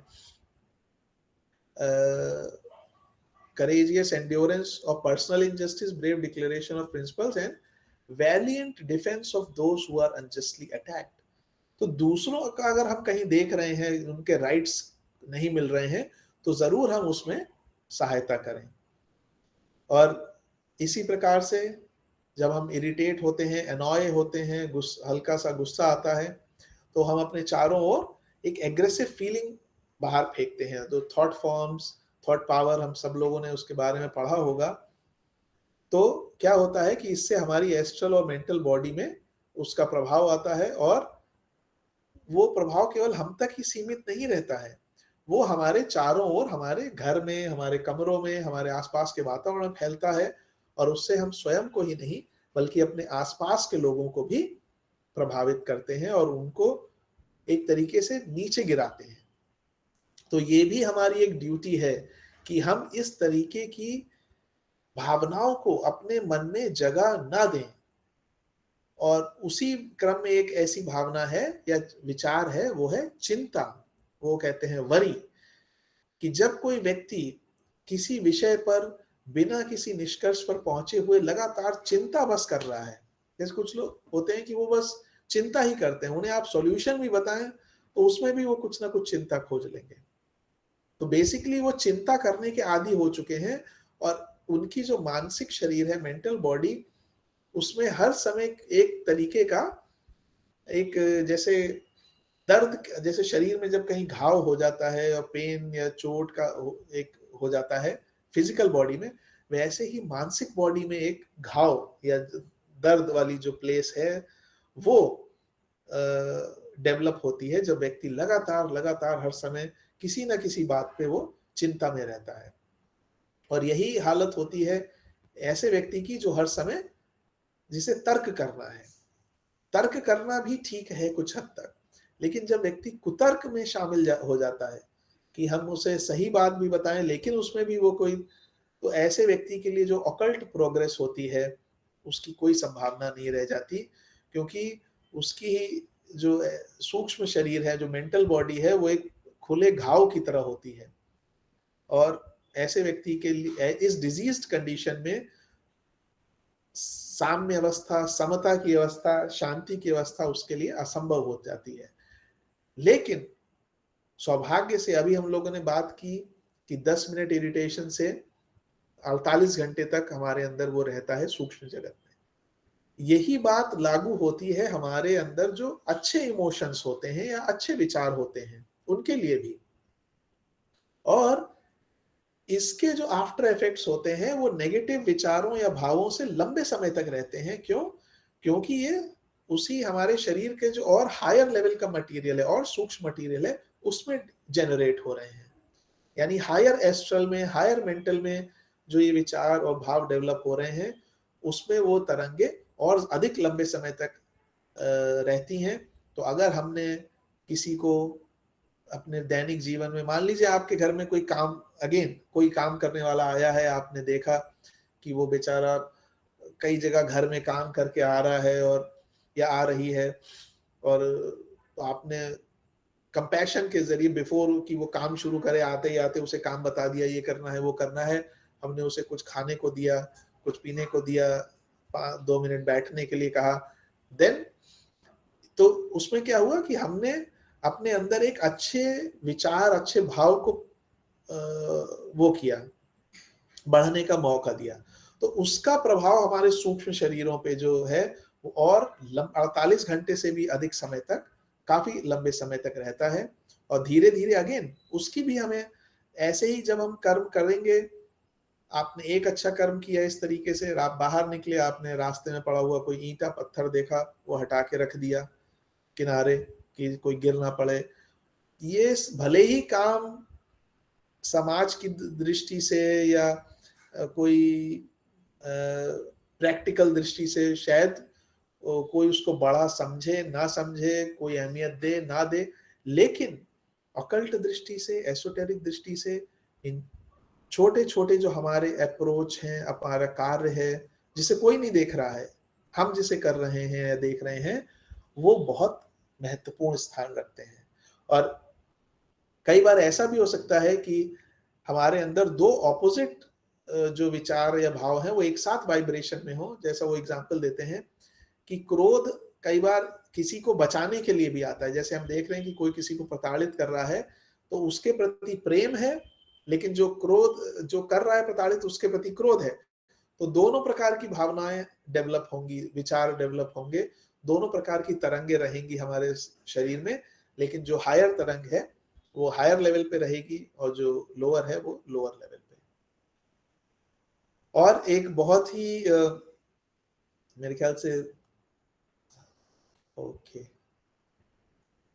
ओके इसके साथ मैं खत्म करूंगा। जो है आइडल वर्ड्स, हालांकि एक मैं अगली बार लेने की कोशिश करूंगा, जिसको हम लोग कई बार समझते हैं कि बहुत ही, उसमें क्या है, हंसना। हंसना अपने आप में एक बहुत अच्छी चीज है, और बल्कि वो कहते हैं कि भले ही हंसने से हमारी एस्ट्रल बॉडी में थोड़ी एक झकझोरने वाली स्थिति पैदा होती है, जब हम बहुत ही खुले मन से और प्रसन्नता से अहिंसा पूर्वक हंसते हैं, लेकिन उससे एक्चुअली हमारी एस्ट्रल बॉडी का भी फायदा ही होता है, नुकसान नहीं होता है।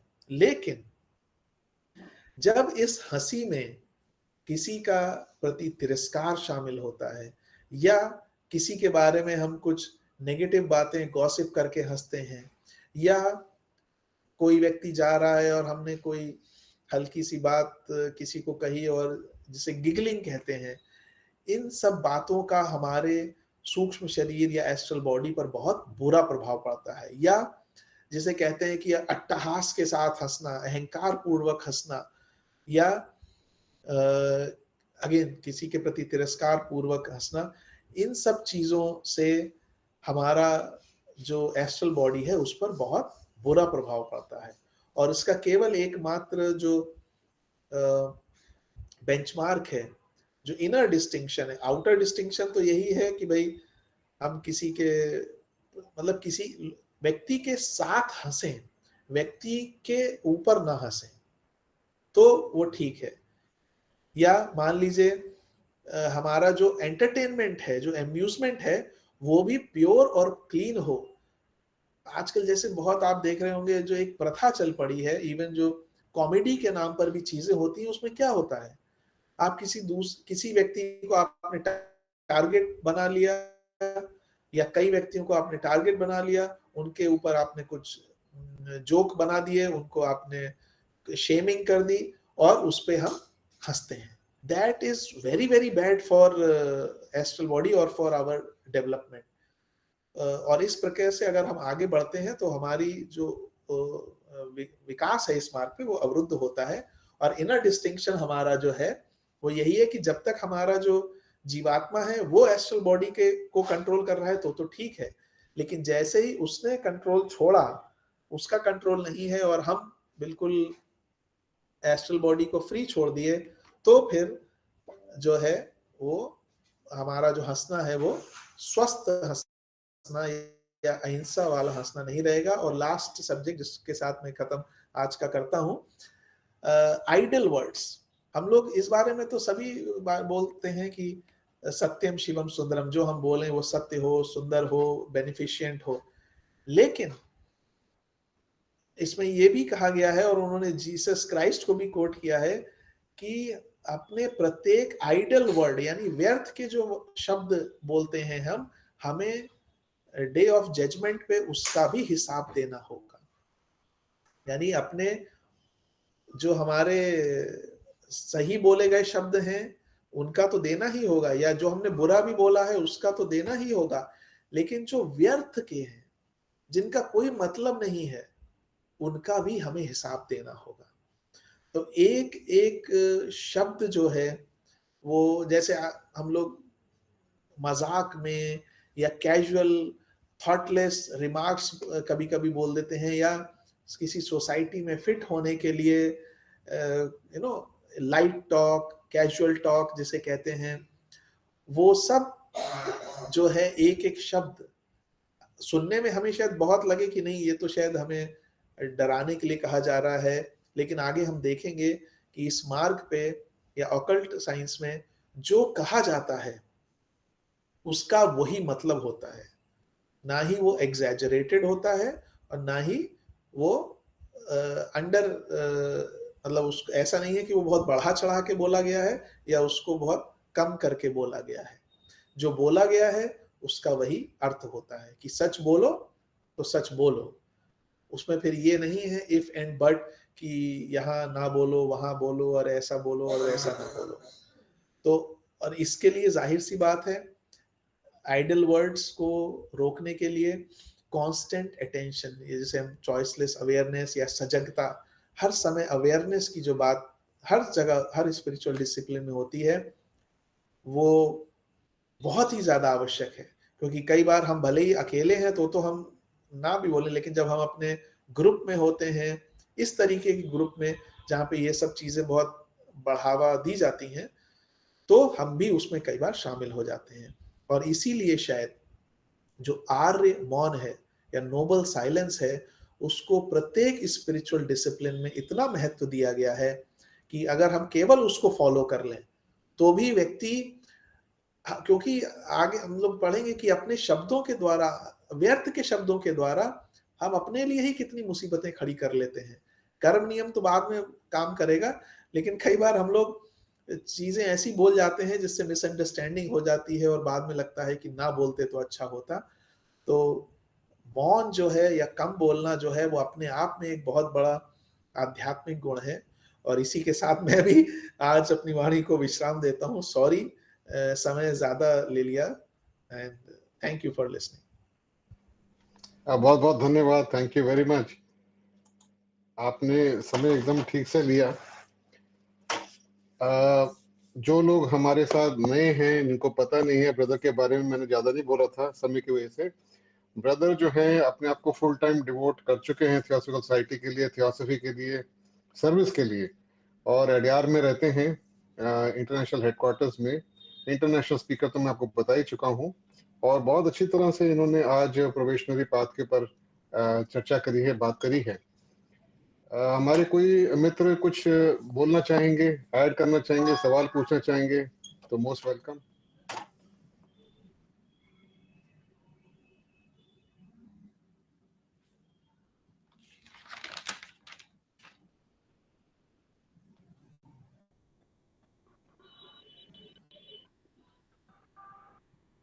जी वासुमती जी, आप कुछ बोलना चाह रही? नहीं, मैं वैसा तो कुछ नहीं बोलना चाह रही हूँ, लेकिन मुझे लग रहा है कि और लोग जो इसमें ऐड करना चाहें जो भी करें, लेकिन शशि जी नहीं है, जरा उनसे अगर पूछ लें कि उन्हें कैसा लगा। तो मेरे मन में था कि शशि त्रिखा जी जो हैं, उन्होंने पहली बार ज्वाइन की है मीटिंग, अगर वो कुछ कहना चाहें तो उनका स्वागत है। शशि जी? शशि जी, शशि जी पता नहीं है, वो मीटिंग में है क्या? वो मीटिंग में तो है। अच्छा अच्छा, हो सकता है। शशि नहीं, कोई बात नहीं, और लोग जो बोलना चाहे वो बोले। बहुत अच्छा लगा ये जो बाद में इन्होंने एक्सप्लेन किया है ना, चिड़चिड़ापन और ये सब आइडल वर्ड्स का, ये बड़े बड़े प्रैक्टिकल और बड़े मुझे अच्छे लगे। मेरी अंडरस्टैंडिंग बहुत क्लियर हुई है इससे। हाँ, शशि जी आ गई हैं, प्लीज, आपने पहली बार ज्वाइन किया है, आप अपना कुछ विचार देना चाहें तो इसमें बोलिए।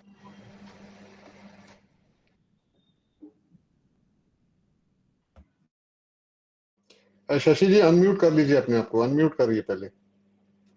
ओके ओके, मैं कह रही हूँ बहुत अच्छा लगा सुन के, बहुत बढ़िया लगा।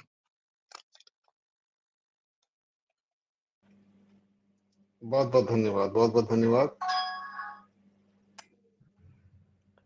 सर, मेरा एक सवाल था। हाँ संस्कृति जी बोलिए। जी जी। Thank you sir.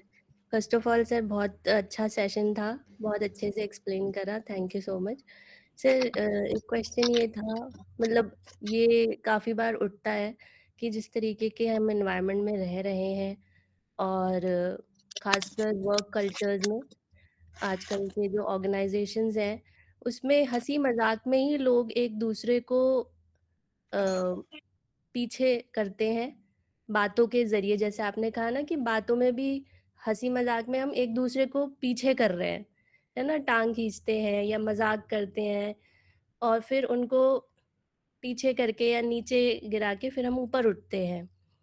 तो ये चीज़ें मैं ऑब्ज़र्व करती हूँ अपने ऑर्गेनाइज़ेशन में भी, और कई बार लगता है कि हमारी तो खुद की आदत है नहीं ऐसी कि कर पाएँ, बट जब दूसरों को देखते हैं तो लगता है कि फिर हमें ऐसा क्या करना चाहिए कि हम ये सब चीज़ें ना करके हमारा भी ग्रोथ हो, है ना? स्पिरिचुअल ग्रोथ भी हो, और जो हमारा वर्ल्डली ग्रोथ है, क्योंकि हमें अपने फैमिली को भी सपोर्ट करना होता है, तो वो भी साथ-साथ चलता रहे। बिना ये चीज़ें करे या कम से कम करते हुए। तो ये बहुत ही कॉमन है, आजकल बहुत होता है ये। तो कैसे सर करें, आगे बढ़ें इस चीज़ को थोड़ा एक्सप्लेन कर दीजिए।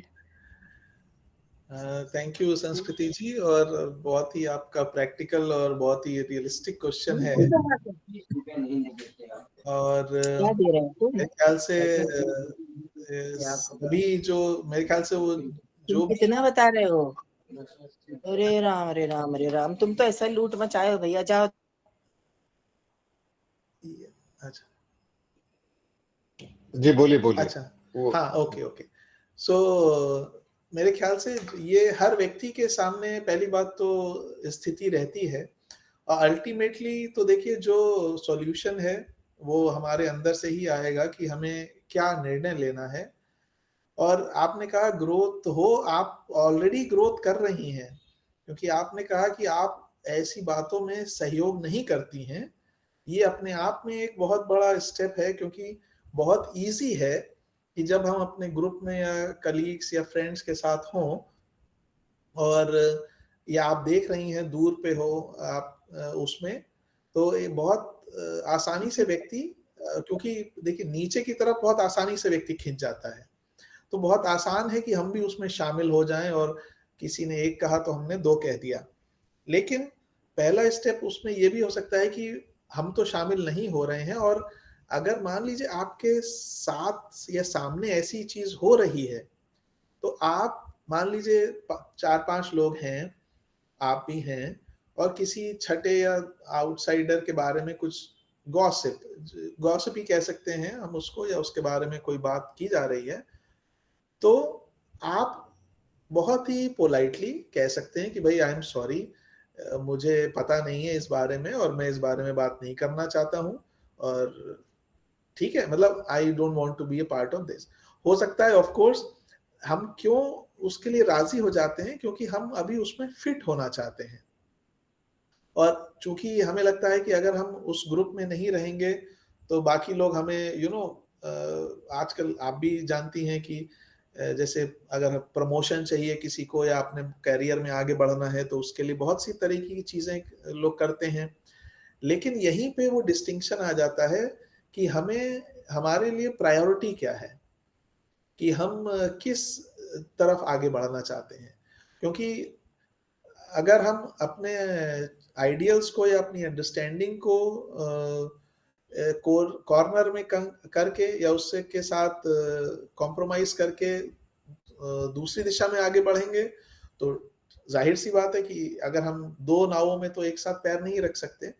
तो हमें या तो पहली बात तो हम कोई मिडिल पाथ निकालने की सोचें कि भाई हम ऐसी फ्रेंड्स चुने, ऐसे कलीग्स चुने, या ऐसी कंपनी चुने, या ऐसी स्थितियां चुने जहां हम अपने आइडियल्स को फॉलो कर सकें। अगर ऐसा संभव नहीं है तो कोशिश करें कि कितना एक कॉमन मिनिमम प्रोग्राम निकालें जहां पे कम से कम हम उसमें सहयोग ना करें, और अगर हमारे सामने हो रहा है तो हम उसको ऑब्जेक्ट भी कर दें। और इसीलिए मेरे ख्याल से कई बार आप देख रहे होंगे लोग पहले तो नहीं, लेकिन धीरे धीरे लोग काफी लोग अपने इवन जॉब को स्विच कर देते हैं, या काफी लोग अपने जो एक उनका सेट जॉब है उसको छोड़ के वो पूरी तरीके से, जैसे किसी को कॉर्पोरेट लाइफ नहीं पसंद आ रही है तो उन्होंने कुछ साल काम किया और फिर वो हो सकता है उन्होंने अपना जो पैशन था, जो हॉबी थी, उसको परस्यू करना शुरू कर दिया। तो अल्टीमेटली तो आंसर आपके अंदर से या मेरे अंदर से ही आएगा मेरे लिए कि मुझे क्या करना है। और इस तरह की स्थितियां हर व्यक्ति के साथ होती हैं। आप भले ही किसी कॉर्पोरेट जॉब में हो, चाहे प्राइवेट जॉब, आपका अपना कोई बिजनेस हो, सरकारी नौकरी में हो, बड़ी जॉब हो या छोटी जॉब हो, हर जगह सिचुएशंस हमें मिलेंगी, और वही एक्चुअली हमारी टेस्टिंग है। और एक एक अकल्ट या एक सूक्ष्म नियम जो मुझे लगता है कहीं ना कहीं, कि जब हम उस स्थिति में वैसा कार्य करते हैं जैसा हमसे अपेक्षित है, तो आप देखेंगे कि आपको उस स्थिति से निकाल लिया जाता है और फिर आपको एक हायर स्थिति या एक दूसरी स्थिति में रख दिया जाएगा, कि जो उस स्थिति से हमें सीखना था, उस स्थिति में जो हम बेस्ट कर सकते थे इस पाथ पे चलने के लिए, हमने अगर वो कर लिया है, तो आप देखेंगे धीरे धीरे यहाँ तक कि आपके चारों ओर जो लोग होंगे, हो सकता है उनका ट्रांसफर हो जाए, आपके बॉस का ट्रांसफर हो जाए, या आपका ट्रांसफर हो जाए कहीं ना कहीं, और आप एक शायद ऐसी जगह पे आ जाएं जहां आपको ये फॉलो करने में थोड़ा सहायता मिले एक्सटर्नल। लेकिन ये सही है, हम लोग इस समय कलयुग में हैं, और ऐसी, लेकिन कलयुग में होने का फायदा यह है कि थोड़े से एफर्ट से आप बहुत ज्यादा इस मार्ग पे आगे बढ़ सकते हैं। विरोध बहुत है, लेकिन अगर हमने उसका फेस कर लिया उसको, तो हम उस पे आगे और आसानी से बढ़ सकते हैं। बाकी डॉक्टर राजीव जी कुछ ऐड करना चाहें तो। आपने एकदम सही बताया।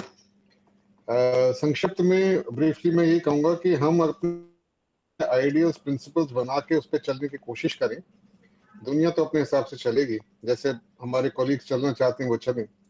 बहुत छोटा उदाहरण है, अगर बाकी आपके आसपास के लोग गालियां देते हैं, बहुत सारे गंदे गंदे शब्द इस्तेमाल करते हैं, वेजिटेरियन फूड ना खा के नॉन वेजिटेरियन फूड खाते हैं, स्मोकिंग करते हैं, ड्रिंकिंग करते हैं, तो जरूरी नहीं आपको भी करना है। आपको बुलाते हैं, आपको लुभाते हैं, आपको बोलते हैं, ल्योर करते हैं, तो आपको नहीं जाना, आपके अपने आइडियल जो आपने बनाए हैं उन पे आप टिके रहें, यही है तरीका। और सबको हमें ऐसे ही बढ़ना है आगे, क्योंकि दुनिया तो ऐसी ही है, जैसे उन्होंने कहा कि कलयुग है, कलयुग में ऐसे ही चलना पड़ेगा। तो बहुत बहुत धन्यवाद आपका संस्कृति जी। आपको शायद कोई और इस पे फॉलो क्वेश्चन है क्या? Thank you so much. मैं पूछना जयश्री जी, चाहती, थैंक यू जी फॉर जी द जी बोलिए सेशन, बोलिए, जी बोलिए। Thank you for this wonderful session, but नमस्ते। एंड ये मैं पूछना चाहती थी कि सपोजिंग हम we are gone very much forward in the thing in spiritual life, suddenly we go backward down, someone pulls us back, say some evil friends or some black magic or something like that, something happens and we go down. Do you think so our previous karma which we did good, or we were lighted soul, do you think so that will remain, or we are totally in the darkness? हाँ, okay okay, ये हाँ, ये आपने, thank you Jayashree जी इस question के लिए, कि आपका कहना है कि हम मान लीजिए मार्ग पे आगे बढ़ चुके हैं, लेकिन हम फिर किसी ना किसी कारण से वापस गिरे नीचे, तो हमने जो पहले सही किया था क्या वो रहेगा या नहीं रहेगा। ये वैसा ही है। एक एक्चुअली ये महात्मा लेटर्स में बहुत क्लियरली और एनी बेसेंट सीडब्ल्यू लेडबीटर ने भी अपने टॉक्स अपनी बुक्स में मेंशन किया है। देखिए, जो हमने किया है वो तो कोई हमसे छीन नहीं सकता, ठीक है। मान लीजिए हम नीचे गिरे भी, तो होगा क्या, नेक्स्ट टाइम जब आप आगे बढ़ेंगे तो आप आसानी से बढ़ सकेंगे, क्योंकि आप ऑलरेडी उसको किए हुए हैं। तो ये हेल्प तो हमेशा ही रहेगी आपके पास, कि हमने जैसे मान लीजिए एक क्लास पास कर ली, या मान लीजिए हमने पूरे साल हमने एक क्लास में बिताया, लेकिन मान लीजिए एग्जाम में हम फेल हो गए, राइट। तो अगले साल जब हम उस क्लास की तैयारी करेंगे तो क्या होगा, हमें बहुत आसानी रहेगी, क्योंकि हम पढ़ तो पिछले साल पूरा चुके ही थे। इस साल हम और बेहतर तरीके से आगे बढ़ पाएंगे। तो ये बिल्कुल आपकी बात सही है कि वो आगे बढ़ हम जितना ही आगे बढ़ेंगे, वो हम no effort is ever lost, ये हमेशा हम ध्यान रखें। हम जो भी कार्य कर रहे हैं वो कभी बेकार नहीं जाएगा। तो अगर आप पीछे भी आ गए हैं तो आपको अगली बार आगे बढ़ने में आसानी रहेगी। जी, थैंक यू। हाँ सर, मैं एक छोटी सी बात कहना चाहती हूँ, 2 लाइन में केवल। संस्कृति जी ने जो बात कही थी कि आज के एनवायरनमेंट में जो भी है, तो हम अगर अपने इस मार्ग पर बढ़ते हैं तो हम उसको करने पर हमें शक्ति मिलती है। तो जितने भी विरोध हैं और वो है, वो बड़े बेमानी हो जाते हैं कुछ समय के बाद जाकर के, बहुत बेमानी हो जाते हैं, और हमको अंदर से एक पावर मिलती है। तो इसलिए हम को उसमें जरा भी परेशान नहीं होना चाहिए। बस इतनी सी बात कहनी थी। Thank you. थैंक यू वासुमती जी। जी, जी। क्या होता है कि कई बार हमें अपना लोगों के बीच ना आके हम बहुत लो प्रोफाइल रख के ये चीज़ें अपनी स्पिरिचुअलिटी कंटिन्यू करते हैं, आइडियल्स पे मेंटेन रखते हैं। लेकिन बहुत ज़्यादा अगर हम बाहर आके लोगों के बीच में अपने चीज़ें रखें खुल के, तो उसका प्रॉपर शायद एक्सेप्टेंस नहीं होता है, जो मैंने देखा है। तो सर, बस एक छोटा-सा दूसरा सवाल था कि चॉइसलेस ऑब्जर्वेशन की बात भी करी थी। ऑब्जर्वेशन सर, जैसे मैं अपना करती हूँ या आसपास भी, तो खुद के ऑब्जर्वेशंस में भी मैं बहुत कई बार जजमेंट्स होते हैं। तो इसके ऊपर कोई और जैसे कंटेंट या कुछ लिटरेरी सब्जेक्ट या मतलब कुछ और चीज़ें मिल सकती, ताकि मैं डिटेल में इसके बारे में और समझ पाऊँ कि चॉइसलेस ऑब्जर्वेशन और अच्छे से कैसे करें, अपने ही खुद के प्रति जो जजमेंट्स होते हैं उनको भी, उनसे भी हम कैसे फ्री हो पाएँ? क्योंकि फिर अगर हम अपने में ही अटक जाएँगे, दूसरों के लिए तो चलो हम आगे बढ़ रहे हैं, ऑब्जर्वेशन करते-करते उनको हम छोड़ते जा रहे हैं, मतलब उनको ज्यादा पकड़ नहीं रहे हैं, लेकिन अपने आप को, अपने ईगो को या अपने अहंकार को पकड़ के बैठे रहना उन्हीं ऑब्जर्वेशंस में, जब तो वो थोड़ा सा मैं उसमें शायद फंसती हूँ कहीं कहीं पे तो उसके ऊपर अगर कुछ कहीं पे कुछ अच्छा लिखा हो कहीं, तो हम उसको फॉलो करके या पढ़ के और क्लैरिटी मिले। हाँ बिल्कुल संस्कृति जी, और मैं बहुत ही संक्षिप्त उत्तर आपका आपके प्रश्न का दूंगा, क्योंकि आपने कहा है कि कहीं पढ़ सकें, क्योंकि उसको यहाँ शेयर करना चूंकि बहुत अभी कम समय में मुश्किल है। आप जे कृष्णमूर्ति जो हैं, आप उनकी एक पुस्तक है फ्रीडम फ्रॉम द नोन, जी sir. Freedom from the known, आप उसको पढ़िए। बल्कि उनके तो खैर वीडियोस भी अवेलेबल हैं यूट्यूब पे, उनको आप देखेंगे तो बेसिकली वो चॉइसलेस अवेयरनेस, हालांकि वो चॉइसलेस अवेयरनेस उस सेंस में कहते हैं कि जैसे ही हमारे अंदर कोई विचार या इमोशन उठा या डिजायर उठी, तो अगर हम उसको अच्छा या बुरा का लेबल लगा दे रहे हैं तो हम उसको एनर्जी दे रहे हैं, राइट। लेकिन अगर हम उसको कोई लेबल नहीं लगा के केवल केवल एक ऑब्जर्वेशन, कुछ नहीं, हम कोई रिएक्शन नहीं दे रहे हैं, तो क्या होगा कि वो जो भी चीज उठी है वो अपने आप ही डाई डाउन कर जाएगी। और ये जो चीजें उठ रही हैं वो कहाँ से उठ रही हैं? वो हमारे संस्कारों से उठ रही हैं। तो एक तरीके से ये एक फॉर्मूला है चॉइसलेस अवेयरनेस, अपने जो संस्कार हैं, जो कंडीशनिंग्स हैं, जो पूर्वाग्रह हैं, जो आपने बात कही, वो किसी के भी प्रति हो, स्वयं के प्रति हो चाहे लोगों के प्रति हो, उनको खत्म करने का ये एक तरीका है। लेकिन डिटेल में आप उनको पढ़िए, और मेरे ख्याल से उससे आपको बहुत आनंद आएगा, और उससे आपको कई इंसाइट्स भी मिलेंगी, मुझे लगता है। जी सर, जी, thank you sir. Thank you. Sanskriti ji, वैसे तो अभी बताया ब्रदर ने, आप एक प्रैक्टिस और स्टार्ट कर सकती हैं जिसको तिब्बत में ज़ोगचन कहा है और जापान में जो है वो उसको ज़ेन कहते हैं। सिर्फ अपने आप को देखना, बैठ के be still and do nothing. क्योंकि कृष्णमूर्ति जी कहते हैं कोई भी चीज जो उभर रही है हमारे अंदर या बाहर, उसके प्रति कोई रिएक्शन नहीं देना, ना उसको जज करना है, ना उसको कोई, जैसे कहा ब्रदर ने, लेबल करना। तो कोई भी चीज नहीं करनी, सिर्फ पीछे होके देखना। जैसे आप अपने किसी बिल्डिंग पे अगर आप कहीं पे भी रहते हैं, मान लीजिए फर्स्ट फ्लोर पे, वहां से आप देखें सड़क पे क्या हो रहा है, और सड़क पे जो हो रहा है उसको आप सिर्फ ऑब्जर्व करें, उसके ऊपर कोई रिएक्शन नहीं देना कि इसने देखो कैसे कपड़े पहने हैं, वो कैसे चल के जा रहा है, ओहो अभी अचानक एक्सीडेंट हो जाता। तो ये सब चीजों से बच के पीछे होके अपने आप को और सिर्फ देखना। ज़ोगचन में भी यही है, आकाश की तरह अपने आप को, उस आकाश के अंदर जो घट रहा है उसको देखना बिना रिएक्शन के। ये एक प्रैक्टिस जो है वो करनी चाहिए, ताकि आपको एक आइडिया लगे। हमारी जो हैबिट्स हैं जो हमने डेवलप कर ली हैं, जिसकी वजह से हमारे को इमीडिएट हमारा रिएक्शन आता है, और इमीडिएट हम लोग अपने को भी जज करते हैं, दूसरों को भी करते हैं। ये आदतें जो है इस प्रैक्टिस से धीरे धीरे जाती हैं, अगर आप इंटरेस्टेड हैं इसके अंदर तो। जी सर, जी, मैं तो जो ज़ेन मेडिटेशन आप बता रहे हैं वो मेरे टीचर थे, उन्होंने मेरे को समझाया था, मेरे को बैठ के करवाया था। बाकी विपासना भी मैं करती हूँ, तो बहुत अच्छी प्रैक्टिस है। उससे मेरे को जो मुझे लगता है कि बॉडी में काफी थोड़ा हम चीजें अपने अंदर छोड़ते जा रहे हैं ना, तो थोड़ा मेरे को लगा कि शायद एग्जॉशन होता है। क्या ये सही है? बॉडी में एग्जॉशन मुझे फील होता है, तो मैं बॉडी थोड़ा। में एग्जॉस्शन नहीं होगा संस्कृति जी, कुछ मेथड्स में कुछ प्रॉब्लम है, अच्छा। तो बॉडी में एग्जॉस्शन नहीं आएगा। तो ये तो नहीं होगा, पर आज इस बात की हम और डिटेल में चर्चा नहीं कर पाएंगे, जी सर। तो फिर हम कभी इसकी जरूर बात करेंगे। जी सर। कोई और मेंबर कुछ कंट्रीब्यूट करना चाहते हैं या सवाल पूछना चाहते हैं?